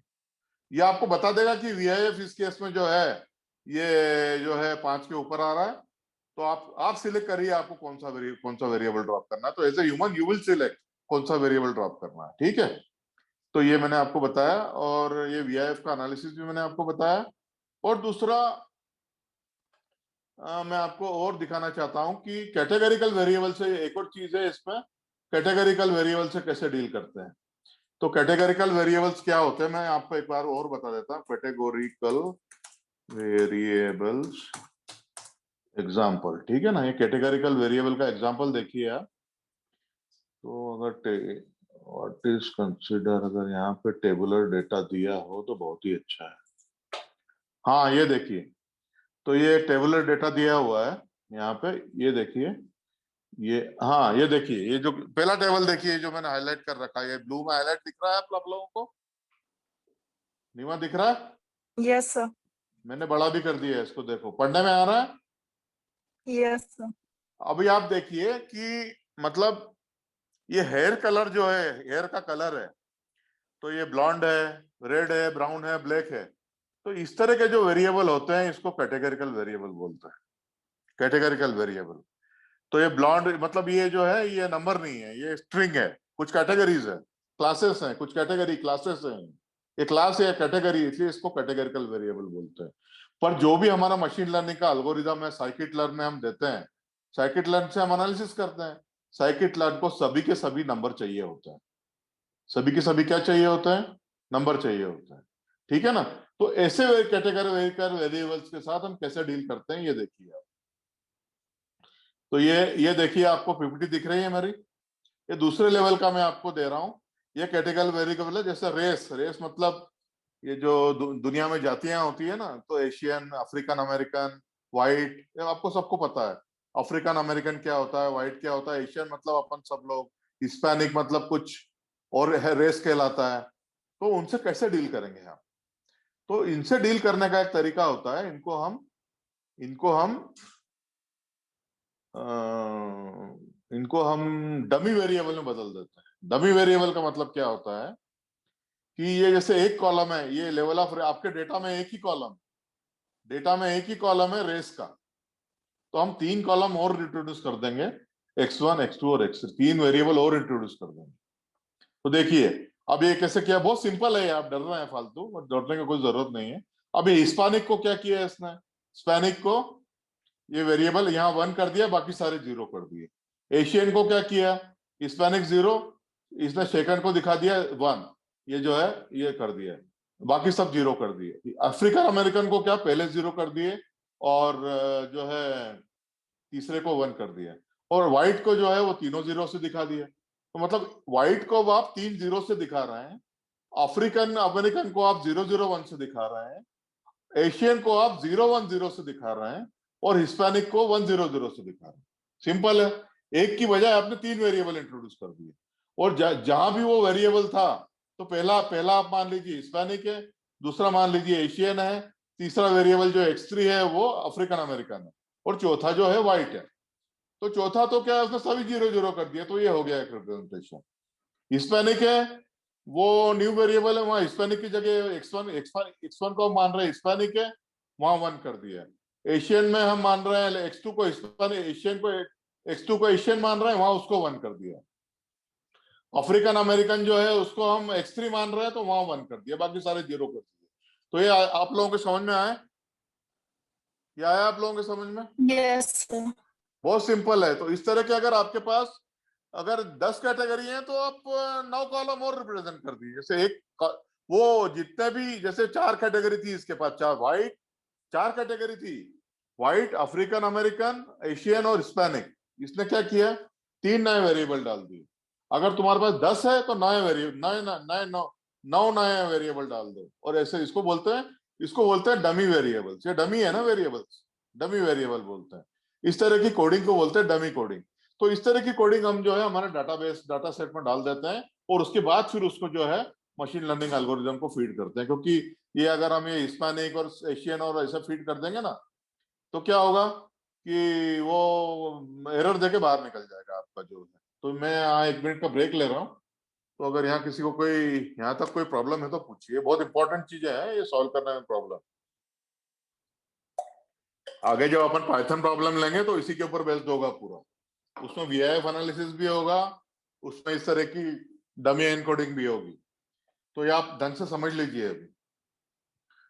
तो और भी कोडिंग जो होती है, बहुत तरह की कोडिंग होती है, जैसे इसमें बता रहा हूँ, लेवल एनकोडिंग और ordinal encoding, one not encoding, dummy encoding. Dummy वाली अपन ने अभी करी, इफेक्ट एनकोडिंग, बाइनरी, बेसन, हैश एनकोडिंग, टारगेट एनकोडिंग। तो मैं अभी आपको कंफ्यूज नहीं करूंगा, अभी अपने को सिर्फ डमी एनकोडिंग की जरूरत है, इसलिए अपन जो है वो डमी वाला ही कंसिडर करेंगे।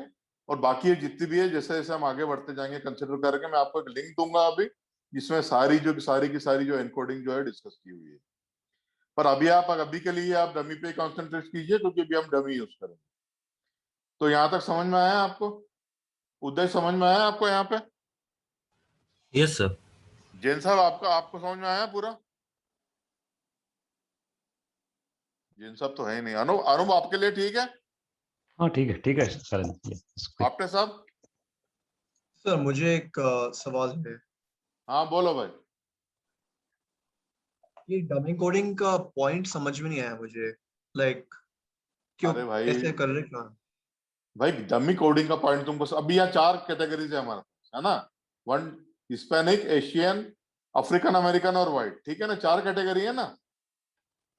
हाँ तो तुम तीन तीन नए वेरिएबल ले लो, x1, x2 और x3। एक कम, जितनी कैटेगरी है उससे एक कम वेरिएबल ले लो, हाँ ठीक है। हिस्पैनिक को जो है ना, x1 को हिस्पैनिक मान लो, एशियन को जो है वो x2 मान लो, और जो अफ्रीकन अमेरिकन है उसको x3 मान लो। तो अब आपने जब x1 को एशियन माना, x1 को जो हिस्पैनिक माना है, तो वहां पे आप जहां भी हिस्पैनिक है उसको 1 कर दो। अब आपने x2 को एशियन माना है तो उस सेल को 1 कर दो, और जहां पे x3 को आपने अफ्रीकन अमेरिकन माना है उस सेल को 1 कर दो, बाकी सारी सेल को 0 कर दो। और व्हाइट मतलब तीनों में से कुछ नहीं है तो तीनों को 0 कर दो। सिंपल है ना ये तो यार। हाँ, ये समझ में आ गया, लेकिन मतलब ये रिप्रेजेंट क्या कर रहा है तुम्हारे इक्वेशन में जो था, y देखो, इज इक्वल टू x, हमारा जो बीटा 1 मशीन लर्निंग का x1 एल्गोरिदम है ना, तो वो वैसे भी समझता नहीं है कि हिस्पैनिक क्या होता है, एशियन क्या होता है, अफ्रीकन अमेरिकन क्या होता है, व्हाइट क्या होता है, उसको कोई मतलब नहीं है, उसको समझ में नहीं आता है, हाँ उसको हाँ नंबर समझ में आता है। हाँ तो उसको ये समझाना है अपने को कि यहाँ पे 4 डिफरेंट कैटेगरी, इतना ही समझाना है बस। वो काय की कैटेगरी है, किस चीज की कैटेगरी है, उसको तुम्हारे कंप्यूटर से कोई मतलब नहीं, ठीक है। अच्छा तो हम पहली कैटेगरी को 100 बना दे रहे हैं, सेकंड कैटेगरी को 010 बना दे रहे हैं, तीसरी कैटेगरी को 001 बना दे रहे हैं, और चौथी कैटेगरी को 00 बना दे रहे हैं, ताकि कंप्यूटर समझ जाए यहाँ पे 4 कैटेगरी है। अच्छा, और हर कैटेगरी के लिए दूसरे डेटा पॉइंट होंगे। हाँ, जिस जिस ठीक है, भी समझ में आ डेटा गया। पॉइंट हर कैटेगरी के लिए, यार जहां पे वो एक्टिव है वहां उसको 1 कर देंगे, राइट। नहीं, मुझे लगा था कि ये खुद ही डेटा पॉइंट्स है, तो मुझे समझ में नहीं आ नहीं रहा था नहीं, पहले। खुद डेटा पॉइंट नहीं है भाई, हमने इंट्रोड्यूस कर रहे हैं। ये हमारे डेटा सेट में नहीं थे, x1, x2, x3 जो थे, ये हमारे डेटा सेट में नहीं थे। हमने ये हिस्पैनिक, एशियन, अफ्रीकन अमेरिकन और व्हाइट को रिप्रेजेंट करने के लिए इंट्रोड्यूस कर रहे हैं। आप हाँ, समझ में समझ में आया? आ गया।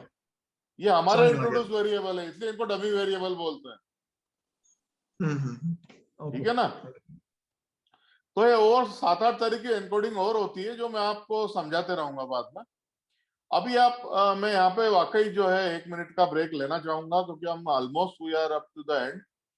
तो 1-2 चीजें और बची हैं, पर यहाँ पे अगर कोई क्वेश्चन पूछे या कोई पूछना चाहे तो मैं आपको, दे आर मोस्ट वेलकम। किसी को कोई क्वेश्चन है यहाँ पे?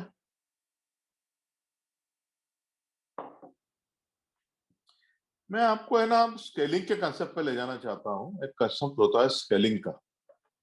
तो स्केलिंग क्या होता है मैं आपको बताना चाहता हूँ। तो देखें आप, जो है मैं आपको एक डेटा सेट दिखाता हूँ, रिग्रेशन डेटा सेट, सिंपल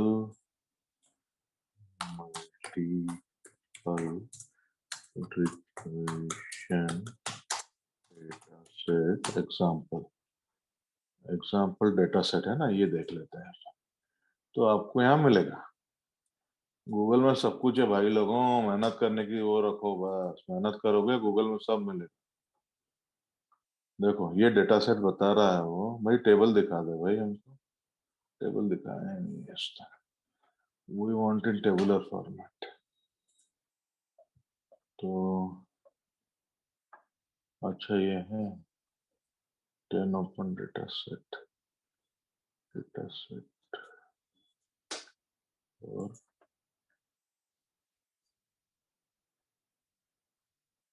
में से ही कोई लेना पड़ेगा लगता है।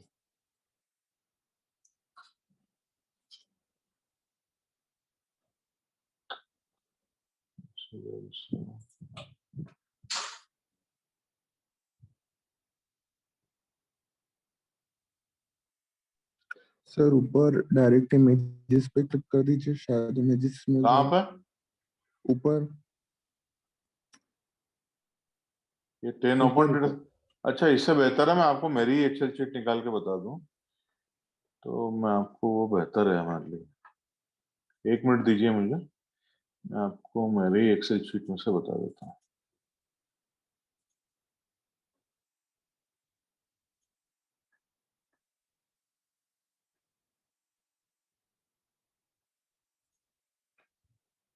हाँ ये है डेटा मेरे पास, एक से एक डेटा सेट है अपने पास। तो ये देखिए कार प्राइस का डेटा सेट देखिए आप, ये रियल वर्ल्ड डेटा सेट। हाँ, तो ये देख रहे हैं आप, ये ऊपर के जितने भी मैं बोल्ड में दिखा रहा हूँ ना आपको, ये सब आपके x1 x2 x3 है, इनपुट वेरिएबल्स है, ठीक है ना। और इसमें आउटपुट वेरिएबल क्या है, तो प्राइस जो है आप जेड कॉलम जो देख रहे हैं, जो मैंने हाईलाइट कर रखा है, ये जो मैंने येलो में कर रखा है, ये जो है ये वाई वेरिएबल है। ये इतने सारे वेरिएबल लेके वाई को प्रेडिक्ट करना है, मतलब कार की प्राइस को प्रेडिक्ट करना है। तो आप देखिए कि मतलब इसमें कैटेगरिकल भी है। देखिए फ्यूल टाइप जो है, अब जैसे इसमें मैं अगर डेटा को मैं फनल डाल दूं, तो ये जैसे ये अगर फ्यूल टाइप है, तो फ्यूल टाइप भी देखिए आप, दो तरह का फ्यूल है इसके पास, डीजल और गैस। और जो है इसमें डोर नंबर, कार में या तो 2 डोर है या तो 4 डोर। 2 डोर मतलब सिंगल, 2 ही लोग बैठेंगे, 4 है तो 4 लोग बैठेंगे। तो कैटेगरी मतलब देखिए कार की कैटेगरी भी 4-5 तरह की, वैगन, सीडान, हैचबैक। तो कैटेगरिकल को फिर हम क्या करेंगे कि भाई ये कैटेगरिकल में जैसे आप देख रहे हैं ना, ये इसमें ये कार बॉडी है, जैसे कार बॉडी है, तो कार बॉडी 1 2 3 4 5 तरह की है, तो हम 4 डमी वेरिएबल डाल दें। तो इसमें तो बहुत सारे डमी वेरिएबल हो जाएंगे, इसके कॉरेस्पॉन्डिंग, इसके कॉरेस्पॉन्डिंग, इसके सभी के कॉरेस्पॉन्डिंग 3-3 4-4 2-2 3-3 ऐड हो जाएंगे, और फिर हम वो अलग बात है, वो अपन अलग जाएंगे। अभी मैं आपको न्यूमेरिकल वेरिएबल दिखाना चाहता हूँ। अब आप ये देखिए कि सिंबल जो है, अब आप ये स्ट्रोक देखिए, स्ट्रोक को मैंने कर रखा है, मैं स्ट्रोक को थोड़ा जो है येलो कर देता हूँ, कॉलम जो है येलो को, एक येलो कर दिया मैंने कॉलम। और ये कार लेंथ जो है, कार लेंथ को भी मैं येलो तो नहीं करता, ऑरेंज कर देता हूँ। तो आप ये 2 कॉलम को कंपेयर, बाकी मैं हाइड कर देता हूँ इनको, ठीक है ना, इसको मैं हाइड कर देता हूँ। आप ये 2 कॉलम आप कंपेयर कीजिए, मेरे को सिर्फ आपको ये दिखाना है कि इनकी ये देखो पूरे पूरे पढ़िए इनको। तो और लेंथ को इसको हाइड कर दो, ये कार, ये स्ट्रोक है, ठीक है ना। तो ये या देखिए, अब ये जो डेटा है कार लेंथ का, तो कार लेंथ देखिए 168 मिलीमीटर सेंटीमीटर होगा मोस्टली है, तो ये सेंटीमीटर में है, ये तो ये इसके 3 डिजिट में है। और ये स्ट्रोक या कंप्रेशन आप जैसे देख रहे हैं, या फिर आप ये देखिए पीक आरपीएम देखिए, पीक आरपीएम जैसे मैं इसको हटा देता हूं अभी, पीक आरपीएम जैसे है हाइड कर देता हूँ, ये पीक आरपीएम को मैं येलो कर देता हूँ। तो पीक आरपीएम को थोड़ा बड़ा करके येलो कर देता हूँ। तो आप इस डेटा को देखिए, अब आप येलो और ऑरेंज को कंपेयर कीजिए। तो कार लेंथ जो है वो मोस्टली 3 डिजिट में, 189 193, और ये आरपीएम जो है रिवॉल्यूशन पर मिनट जो इसका इंजन का होता है, वो 4 डिजिट में है ना। तो अगर ये प्रॉब्लम मैं लीनियर रिग्रेशन में डालूंगा तो मेरे को इसमें तकलीफ होगी। क्यों तकलीफ होगी? क्योंकि अलग अलग जो है वो अलग अलग स्केल पे है, ये जो डेटा है ये अलग अलग स्केल पे है। ये जो है ये 1000 की स्केल पे है और ये 10,000 की स्केल पे। तो अगर मैं इसको लीनियर रिग्रेशन में डालूंगा तो मेरे को तकलीफ होगी इक्वेशन को कन्वर्ट करने में। या अगर आप प्राइस, तो खैर आप देख रहे हैं प्राइस तो आपका वाई वेरिएबल है, तो मेरे को तकलीफ होगी, मेरा जो मॉडल है उसको तकलीफ होगी कि एक का स्केल 1000 का है और एक का स्केल 10,000 का है, तो मेरे मॉडल को तकलीफ होगी। और मेरे बीटा कोएफिशिएंट जो है ना उनका भी मतलब इतना मतलब नहीं निकलेगा। मॉडल को कन्वर्ज होने में तकलीफ होगी, मतलब जो मॉडल का कन्वर्जेंस होता है ना, कन्वर्जेंस मतलब मॉडल को रिजल्ट लाने में तकलीफ होगी, ज्यादा टाइम लगेगा और कंप्यूटेशन ज्यादा बड़े बड़े होंगे, क्योंकि इसका कंप्यूटेशन जो है ना बड़े बड़े होंगे, क्योंकि ये थाउजेंड्स में है और ये 10,000 में है। तो उसके लिए हम क्या करते हैं कि सारे नंबर को है ना एक में ही ले आते हैं, एक ही स्केल पे ले आते हैं। तो एक स्केल पे ले आते हैं मतलब क्या करते हैं, इनको हम क्या करते हैं मॉडल्स को, जैसे हम क्या करते हैं कि मैं, जैसे आप ये रिलेशनशिप देखिए, तो उसको क्या करते हैं कि हम सारे सारे पॉइंट, सबसे पहले क्या करते हैं पूरे कॉलम का मीन निकालते हैं। तो पूरे कॉलम का मीन निकालते हैं, मतलब इसका मीन आप देखिए, इसका मीन है 174, आप देख रहे हैं या नीचे लिखा हुआ है 174। तो ये कार लेंथ का मीन जो है 174 है, नोट कर लीजिए 174 है। मैं यहाँ नोट कर लेता हूँ, कार लेंथ का जो मीन है 174। और कार पीक आरपीएम जो है उसका मीन देखिए यहाँ पे 5125 है, 5125, ठीक है। अब मैं क्या करूंगा, और इसका स्टैंडर्ड डेविएशन जो है निकाल सकते हैं, इसका स्टैंडर्ड डेविएशन भी। तो अब स्टैंडर्ड डेविएशन मेरे को निकालने के लिए फार्मूला लगा के जुगाड़ करनी पड़ेगी, पर इसका स्टैंडर्ड डेविएशन भी जो है बहुत इजीली निकाल सकते हैं स्टैंडर्ड डेविएशन। तो हम क्या करेंगे कि ये जो जो पहली वैल्यू आप देख रहे हैं 168.8, तो 168.8 को इसके मीन से माइनस करेंगे। मीन मतलब होगा -174। ये देखिए, ये फार्मूला दिखा रहा हूं मैं आपको, ये वाला फार्मूला पहला वाला देखिए, स्टैंडर्डाइजेशन जो लिख रखा है मैं आपको पीपीटी बड़ी करके दिखाता हूं। तो ये जो स्टैंडर्डाइजेशन लिख रखा है, ये देखिए आप, ये स्टैंडर्डाइजेशन का फार्मूला जो लेफ्ट में लिखा है ना, देख रहे हैं आप। तो मैं क्या करूंगा, हर एक एक्स की वैल्यू को जो है उसके मीन से सबसे पहले माइनस कर दूंगा। कॉलम में जितनी भी एक्स की वैल्यू है सबको मीन माइनस कर दूंगा, मतलब सब में से 174 माइनस करूंगा और उसको स्टैंडर्ड डेविएशन से डिवाइड कर दूंगा, स्टैंडर्ड डेविएशन से डिवाइड कर दूंगा। तो जिन लोगों ने पटेल साहब की क्लासेस अटेंड करी है उनको समझ में आएगा ये क्या है, ठीक है ना, ये क्या है पटेल साहब को समझ में आएगा। पटेल साहब की क्लासेस जिन लोगों ने भी अटेंड करी है उन लोगों को समझ में आएगा कि ये क्या है। तो स्टैंडर्डाइजेशन में मैं क्या कर रहा हूं कि जितने भी कॉलम है मेरे, मतलब मैं क्या करूंगा, ये जितने भी कॉलम है, ये जैसे 168 माइनस 174, देन 171 माइनस 174, 176 माइनस 174, सबको उसके स्टैंडर्ड डेविएशन से डिवाइड कर दूंगा। तो उससे क्या मिलेगा मुझे, every column value is minus mean divided by standard deviation. तो उससे मुझे क्या मिलेगा कि एक ऐसा डाटा सेट मिलेगा जिसका मीन 0 होगा। उसका मीन निकालने जाएंगे, अभी मीन निकालने गए तो 174 आया, पर जब मैं फार्मूला लगा दूंगा तो ये मीन 0 हो जाएगा और उसका स्टैंडर्ड डेविएशन 1 हो जाएगा। पूरे इसका स्टैंडर्ड डेविएशन 1 हो जाएगा, ठीक है, पूरे डेटा सेट का जो स्टैंडर्ड डेविएशन है 1 हो जाएगा, है ना। तो अभी मैं क्या है, ऐसा यही फार्मूला में x minus x mean upon standard deviation, यही फार्मूला में सभी के सभी डाटा कॉलम को लगाऊंगा। तो सभी के सभी डाटा कॉलम एक ही स्केल पे आ जाएंगे, सभी के सभी डाटा कॉलम का जो है मीन 0 हो जाएगा और स्टैंडर्ड डेविएशन 1 हो जाएगा। और सभी की वैल्यू अलग अलग रहेगी क्योंकि एक सबके लिए अलग अलग है, जो इनिशियल एक्स है वो सबके लिए अलग है। तो मैं ऐसा करूंगा तो ये, पर एक मेरे को फायदा हो जाएगा कि सबका जो मीन 0 हो जाएगा सारे कॉलम्स का, और जो स्टैंडर्ड डेविएशन है वो 1 हो जाएगा। ये समझ में आया आप लोगों के? इससे ये मैं आप खोल के रखा है, पूछिए आप अगर आपको समझ में नहीं आया। आपको समझ में आया है ये सब? नीमा? यस सर, आया समझ में। नव्या? यस सर आया। जागृति, आया आपके समझ में? कुछ नहीं किया, Yes, ये sir. जितनी भी वैल्यूज है ना, x1 x2 x3 जो दिख रही है 194 176, सबको मैं मीन से माइनस करता हूँ। मीन मतलब 174 है, तो ये मीन से माइनस करके वो ये पूरे कॉलम का स्टैंडर्ड डेविएशन एक आएगा, उससे मैं डिवाइड करता जाता हूँ। तो उससे मुझे क्या मिल गया, उससे मुझे मिल गया एक ऐसा कॉलम, ऐसा डेटा सेट जिसका जो मीन है वो 0 है और स्टैंडर्ड डेविएशन 1 है। ऐसा मैं जो क्या करूंगा, ऐसा मैं सभी कॉलम के साथ करूंगा। ये इसके साथ भी करूंगा, इसके साथ भी करूंगा, और ये व्हील बेस के साथ भी करूंगा, और ये जितने भी न्यूमेरिक कॉलम है मैंने सबके साथ यही करूंगा। तो क्या होगा मुझे फायदा कि सभी कॉलम का जो है न्यूमेरिक मेरा मीन 0 हो जाएगा और स्टैंडर्ड डेविएशन 1 हो जाएगा, ठीक है ना।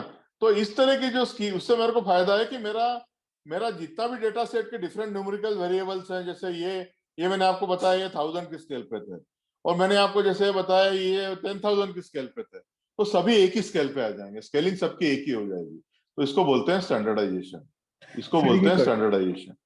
सर, ये ठीक है, करने के लिए एक्सेल में कुछ नोटेशंस होंगे ना? हाँ क्योंकि एक्सेल में कर सकते हैं, पर इसको आपको मीन अलग से निकालना मैनुअली एक पड़ेगा, एक करना स्टैंडर्ड तो डेविएशन अलग पॉसिबल से नहीं है। निकालना पड़ेगा, और आपको डिवाइड करना पड़ेगा। हम्म। स्टैंडर्ड डेविएशन निकालने का बहुत स्टैंडर्ड फार्मूला एक्सेल में एक जरा सा आधी लाइन में हो जाता है। फिर आप में एक में मीन निकालिए, माइनस करिए और उसको स्टैंडर्ड डेविएशन डिवाइड करके दूसरे कॉलम में लगा दीजिए। बड़ी आसानी से एक्सेल में बहुत आसानी से हो सकता है। और फिर ये तो हो गया स्टैंडर्डाइजेशन, और एक दूसरी स्कीम होती है जिसको हम बोलते हैं mean max scaling. Mean max मतलब मिनिमम मैक्सिमम स्केलिंग। तो इसमें हम लोग क्या करते हैं, जो एक्स वैल्यूज है, एक्स वैल्यूज मतलब जो हमारी ये 176 171 176 192, जो आप जितनी वैल्यू आप हाईलाइटेड देख रहे हैं यहाँ पे 193, ये x1 x2 x3 है। नहीं, ये मतलब ये जो वैल्यूज है इसको हम क्या करते हैं कि मिनिमम से डिवाइड करते हैं, पूरे कॉलम का मिनिमम क्या है। तो अब पूरे कॉलम का मिनिमम क्या है अगर मैं इसको डिसेंडिंग ऑर्डर में कर दूं,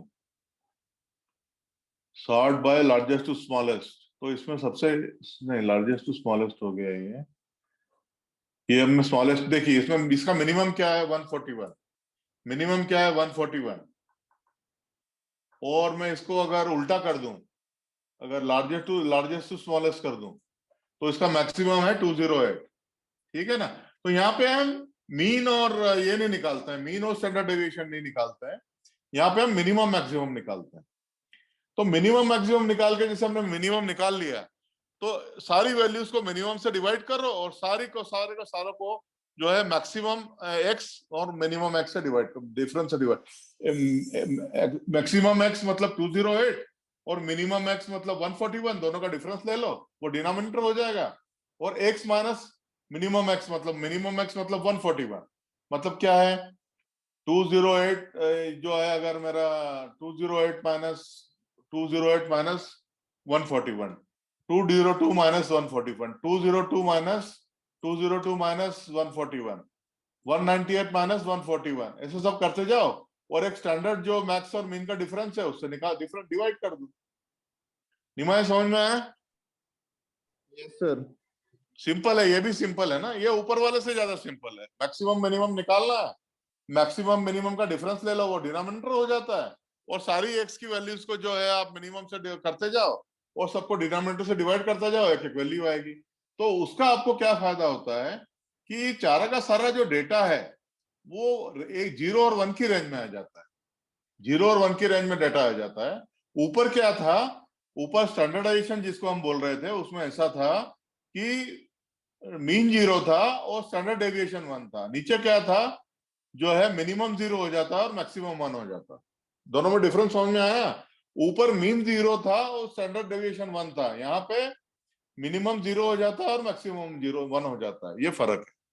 पर ज्यादा से ज्यादा ये जो मैं हाईलाइट कर रखा हूं, ये जो हाईलाइट मैंने येलो में कर रखा है यहाँ पे, ये जो हाईलाइट कर रखा है स्टैंडर्डाइजेशन, इसी को हम यूज करते हैं, ज्यादा से ज्यादा इसी को यूज किया जाता है स्टैंडर्डाइजेशन, ठीक है। ये ज्यादा अच्छे रिजल्ट देता है, मैं आपको बताऊंगा बाद में कि इसको हम यूज क्यों करते हैं, पर ज्यादा से ज्यादा हम स्टैंडर्डाइजेशन ही यूज करते हैं। यहाँ पे किसी को कोई क्वेश्चन है?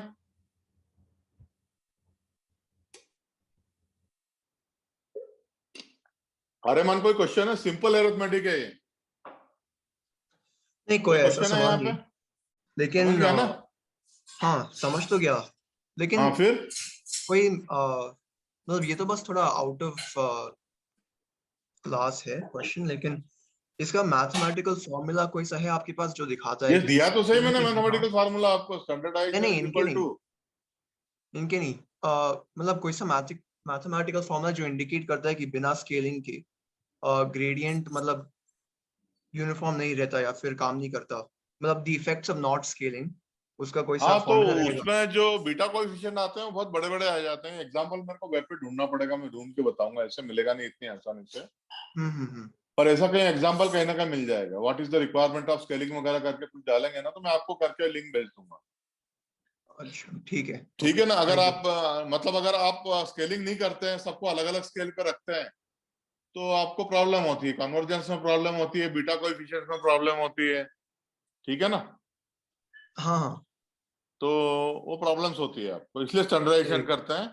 फिर मैंने आपको बताया था कि आर स्क्वायर मतलब क्या है, RSS बताओ अपॉन TSS, ये मैंने आपको बताया था ना। आर स्क्वायर मैंने आपको नीचे समझाया था, ये देखिए यहाँ पे आर स्क्वायर मैंने आपको बताया था, यहाँ पे आर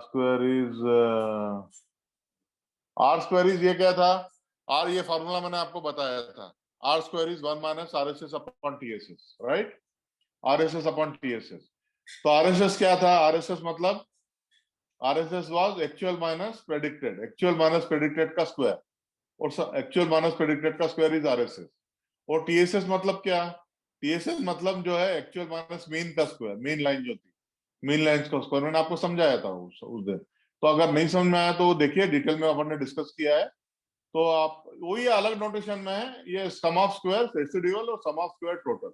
तो ऊपर वाला RSS है, नीचे वाला TSS है। न्यूमरेटर RSS है, डिनोमिनेटर जो है वो वो जो है TSS है, तो यही आर स्क्वायर होता है। यही आर स्क्वायर अपन ने डिस्कस किया था, तो कई बार डिस्कस कर चुके हैं अपन। फर्स्ट वीडियो देख लीजिएगा अगर आपको समझ में नहीं आया, बहुत डिटेल में डिस्कस किया है। अच्छा, अब ये आर स्क्वायर जब हम निकालते हैं, तो जैसे मैंने आपको बताया कि अगर आर स्क्वायर 0.8 है, इसका मतलब ये होता है कि 80% of the variation of output variable is explained by the input variables. मतलब प्रेडिक्टेड वैल्यू जो y है, it can be explained with the help of 80% accuracy with whatever input variable you have। मतलब जो भी इनपुट वेरिएबल आपके पास है या जो आपने सिलेक्ट किए हैं, उनसे जो आप y को प्रेडिक्ट कर रहे हो, वो प्रेडिक्ट करने की एक्यूरेसी 80% है। इसका आर स्क्वायर का ये मतलब होता है। पर ये आर स्क्वायर के साथ एक प्रॉब्लम होता है, हम ज्यादा डिटेल में नहीं जाते हैं, पर प्रॉब्लम क्या होता है ये देख लीजिए। मैं आपको स्क्रीन बड़ा करके बताता हूँ। आर स्क्वायर के साथ एक प्रॉब्लम होता है।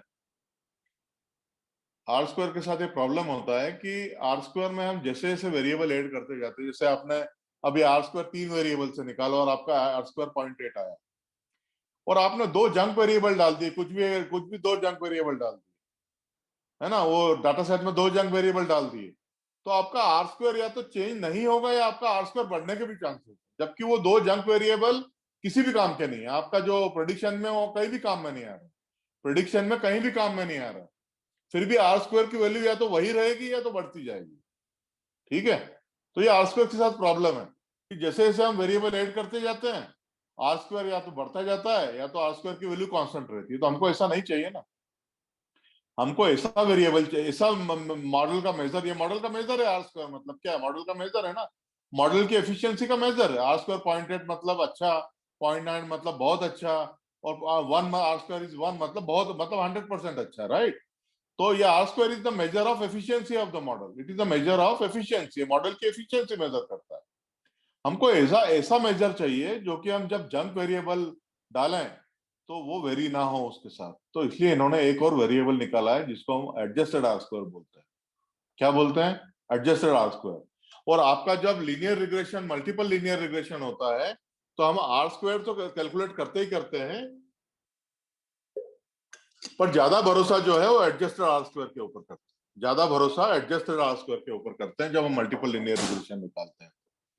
अब फार्मूला देखिए, डरिए मत फार्मूले से। आर स्क्वायर एडजस्टेड, ये फार्मूला लेफ्ट है, 1 माइनस, पहले तो आपको आर स्क्वायर निकालना ही है, तो आर 1 माइनस आर स्क्वायर करना है, और एन माइनस 1, एन क्या पे, टोटल सैंपल साइज।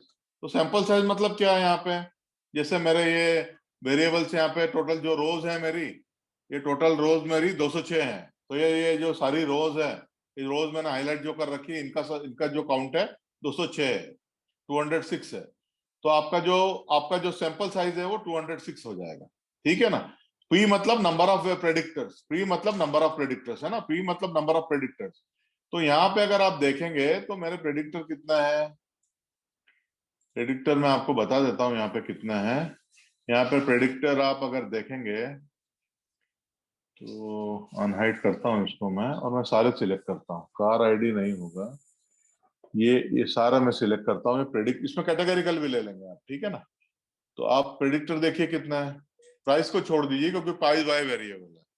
तो प्रेडिक्टर वेरिएबल जो है वह गिनना पड़ेंगे मेरे को, या फिर इस तरह से अगर मैं गिनूं, इस तरह से अगर मैं गिनूं तो 26 है, मतलब 26 में से 3 माइनस कर दीजिए आप, ये 2 शुरू की रोज और एक प्रेडिक्टर वैल्यू, मतलब 23 प्रेडिक्टर वेरिएबल्स है यहाँ पे।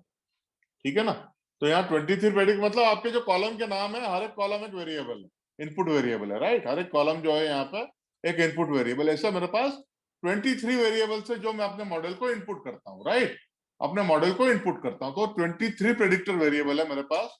तो small P is nothing but number of predictor variable, तो यहाँ पे 23 रखूंगा।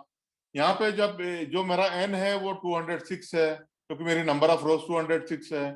प्रेडिक्टर वेरिएबल मतलब जो है मेरी 23 है, और आर स्क्वायर जो है ऊपर भी जो है, ऊपर जो n-1 है वहां भी मैं जो है 206 रखूंगा, क्योंकि मेरे नंबर ऑफ रोज 206 है। अब ये 1 माइनस आर स्क्वायर जो है, आर स्क्वायर आप निकालेंगे उसका मॉडल का, तो इस फॉर्मूले में जब आप रखेंगे तो एडजस्टेड आर स्क्वायर मिलेगा। तो इस फॉर्मूले में आप देखेंगे कि जैसे जैसे आप पी बढ़ाते जाते हैं, पी मतलब नंबर ऑफ प्रेडिक्टर बढ़ाते जाते हैं, जंक वेरिएबल बढ़ाते जाते हैं, तो क्या है, पी आपके डिनोमिनेटर में, तो आपका क्या कर रहा है, डिनोमिनेटर को छोटा करते जा रहा है, डिनोमिनेटर को छोटा करता जा रहा है, मतलब जो है आपका आर स्क्वायर वैल्यू जो है वो कम करता जाएगा, आपको पेनलाइज करेगा आपको। जैसे जैसे आपका पी बढ़ेगा आर स्क्वायर एडजस्टेड कम होता जाएगा, आर स्क्वायर एडजस्टेड कम होता जाएगा। तो this is the real measure of model efficiency. ये एक्सप्रेशन सिंपल अरिथमेटिकल एक्सप्रेशन है, इसमें आप देखिए अगर आप पी बढ़ाएंगे तो आर स्क्वायर एडजस्टेड जो है वो कम होता जाएगा। उसी for the same value of R square adjusted if you increase p then it will reduce the R square adjusted value. तो ये आपको मतलब नंबर ऑफ ज्यादा फालतू के जब आप डालते हो वेरिएबल्स तो आपको पेनलाइज करता है। तो adjusted R square is the real measure of model efficiency. तो इसमें आपको ये एक्सप्रेशन सिर्फ समझने का है, इसमें करना कुछ नहीं है, करेगा सब कुछ कंप्यूटर। कि इसमें क्या है, इसमें एक चीज ये है कि इसमें हमने नंबर ऑफ इनपुट वेरिएबल जिसको नंबर ऑफ प्रेडिक्टर बोलते हैं, इसको डिनोमिनेटर में माइनस में ले लिया। तो ये थोड़ा कॉम्प्लेक्स इक्वेशन है, पर ये सारा मतलब इससे एडजस्टेड आर स्क्वायर निकल जाता है, ठीक है ना। तो adjusted R square will be your real measure of model efficiency in case of multiple regression. तो यहाँ अगर किसी को कुछ समझ में नहीं आता है तो जरूर पूछिए आप। मैंने इसमें दो चीज बता दिया आपको, एडजस्टेड आर स्क्वायर और एडजस्टेड आर स्क्वायर। तो आर स्क्वायर का प्रॉब्लम क्या है कि जैसे जैसे हम जंक वेरिएबल डालते जाते हैं तब जो है आर स्क्वायर या तो सेम रहता है या तो बढ़ता जाता है। पर इस केस में ऐसा नहीं होगा। इस केस में अगर आप जंक वेरिएबल डालेंगे तब आर स्क्वायर तो बढ़ेगा ही, पर अगर उसके साथ अगर आर स्क्वायर नहीं बढ़ा और तो पी जो है डिनोमिनेटर में, तो आपका एडजस्टेड आर स्क्वायर की वैल्यू कम हो जाएगी।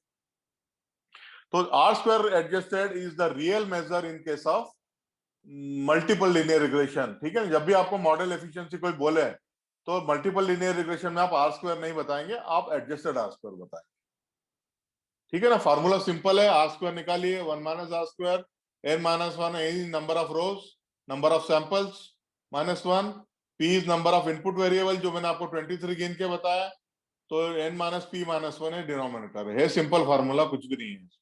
ये फार्मूला का डेरिवेशन अपने को करना नहीं है और ये कोई मैन्युअली अपने को करना नहीं, कंप्यूटर ही कैलकुलेट करेगा, ठीक है ना।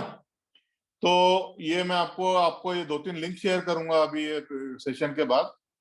तो ये आपको difference between R square and R square adjusted R square का जो डिफरेंस है, ये जो डिफरेंस है ये आपको जो है क्लियर हो जाएगा। तो यहाँ किसी को समझ में नहीं आया, समझने की चीज है, सिंपल, इसमें कुछ करना कुछ ज्यादा है नहीं। ये सिर्फ एक्सप्रेशन समझना है कि आर स्क्वायर का भी यूज करना और एडजस्टेड आर स्क्वायर का भी यूज करना, ठीक है ना। तो ये नया कंसेप्ट है आपके लिए आज। तो ये सबको समझ में आया क्या? तो मेरा ख्याल है 12:30 बजे काफी लोगों की क्लास है, तो मैं बस ये अपना लास्ट स्लाइड है, then whosoever is to leave can leave। तो ये जो इसके बाद जो होता है तीसरा चीज जो हमको मल्टीपल लीनियर रिग्रेशन में ध्यान में रखना है कि फीचर सिलेक्शन प्रोसीजर। क्योंकि हमारे पास बहुत सारे वेरिएबल्स हैं, 1000 वेरिएबल भी हो सकते हैं, 500 भी हो सकते हैं, हमको उनमें से 10 या 15 चाहिए, 10 या 15 ही चाहिए, बाकी सारे हम जंक करके छोड़ देंगे। तो हमको उनमें सिलेक्ट करना पड़ेगा कि सबसे 15 इफेक्टिव कौन से वेरिएबल है जो कि हमारे वाई को सबसे अच्छी तरीके से प्रेडिक्ट करते हैं। तो सबसे पहले देखिए इसका प्रोसीजर क्या है। Build the model with all the variables in the data set, all the features in data set. मतलब पहले 1000 है, अगर हमारे पास 1000 इनपुट वेरिएबल है, 1000 कॉलम है एक्सेल शीट में, तो 1000 के 1000 हम लेके पूरा मॉडल बनाएंगे, ठीक है ना। तो model drop the features that are useful, drop the feature that are least useful in the prediction, look for high p value. तो ये पी वैल्यू वगैरह जो है अपने पटेल साहब, प्रोफेसर पटेल जो है अपने स्टैटिस्टिक्स सेशन में बताएंगे। तो जब भी हाई पी वैल्यू अगर किसी का होगा तो हम उसको ड्रॉप करेंगे।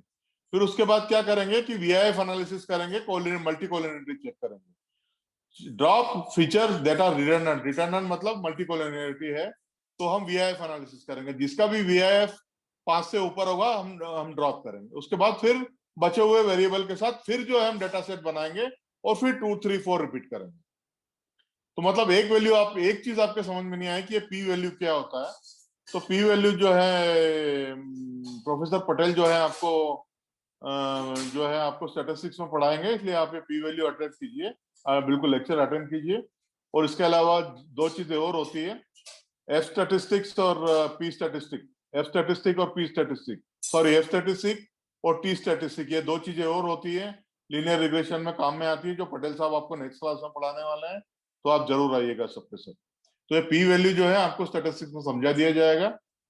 तो सबसे पहले हम सारे वेरिएबल के साथ मॉडल बनाते हैं, उसके बाद देखते हैं किसका पी वैल्यू ज्यादा है उसको ड्रॉप करते हैं, और उसका भी क्राइटेरिया है कितनी पी वैल्यू के बाद ड्रॉप करेंगे। तो हम ये है ना, जब पाइथन एग्जांपल करेंगे तब मैं आपको बताऊंगा कि कितना मिनिमम पी वैल्यू देखना है, उससे ऊपर हो तो ड्रॉप करना है। उसके बाद फिर हम मल्टीकोलिनियरिटी देखते हैं, मतलब वीआईएफ एनालिसिस देखते हैं।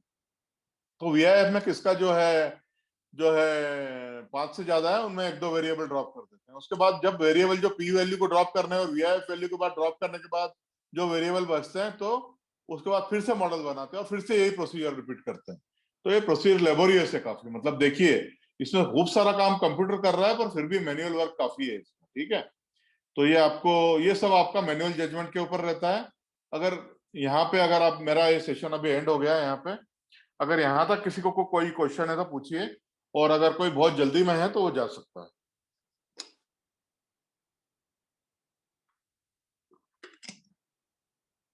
यहाँ तक अगर किसी को क्वेश्चन है तो पूछ सकता है। अगर ये आपको समझ में नहीं आया है कि फीचर सिलेक्शन कैसे करते हैं, तो ये आपको पाइथन के एग्जांपल जब हम करेंगे तो आपको क्लियर होगा ही होगा।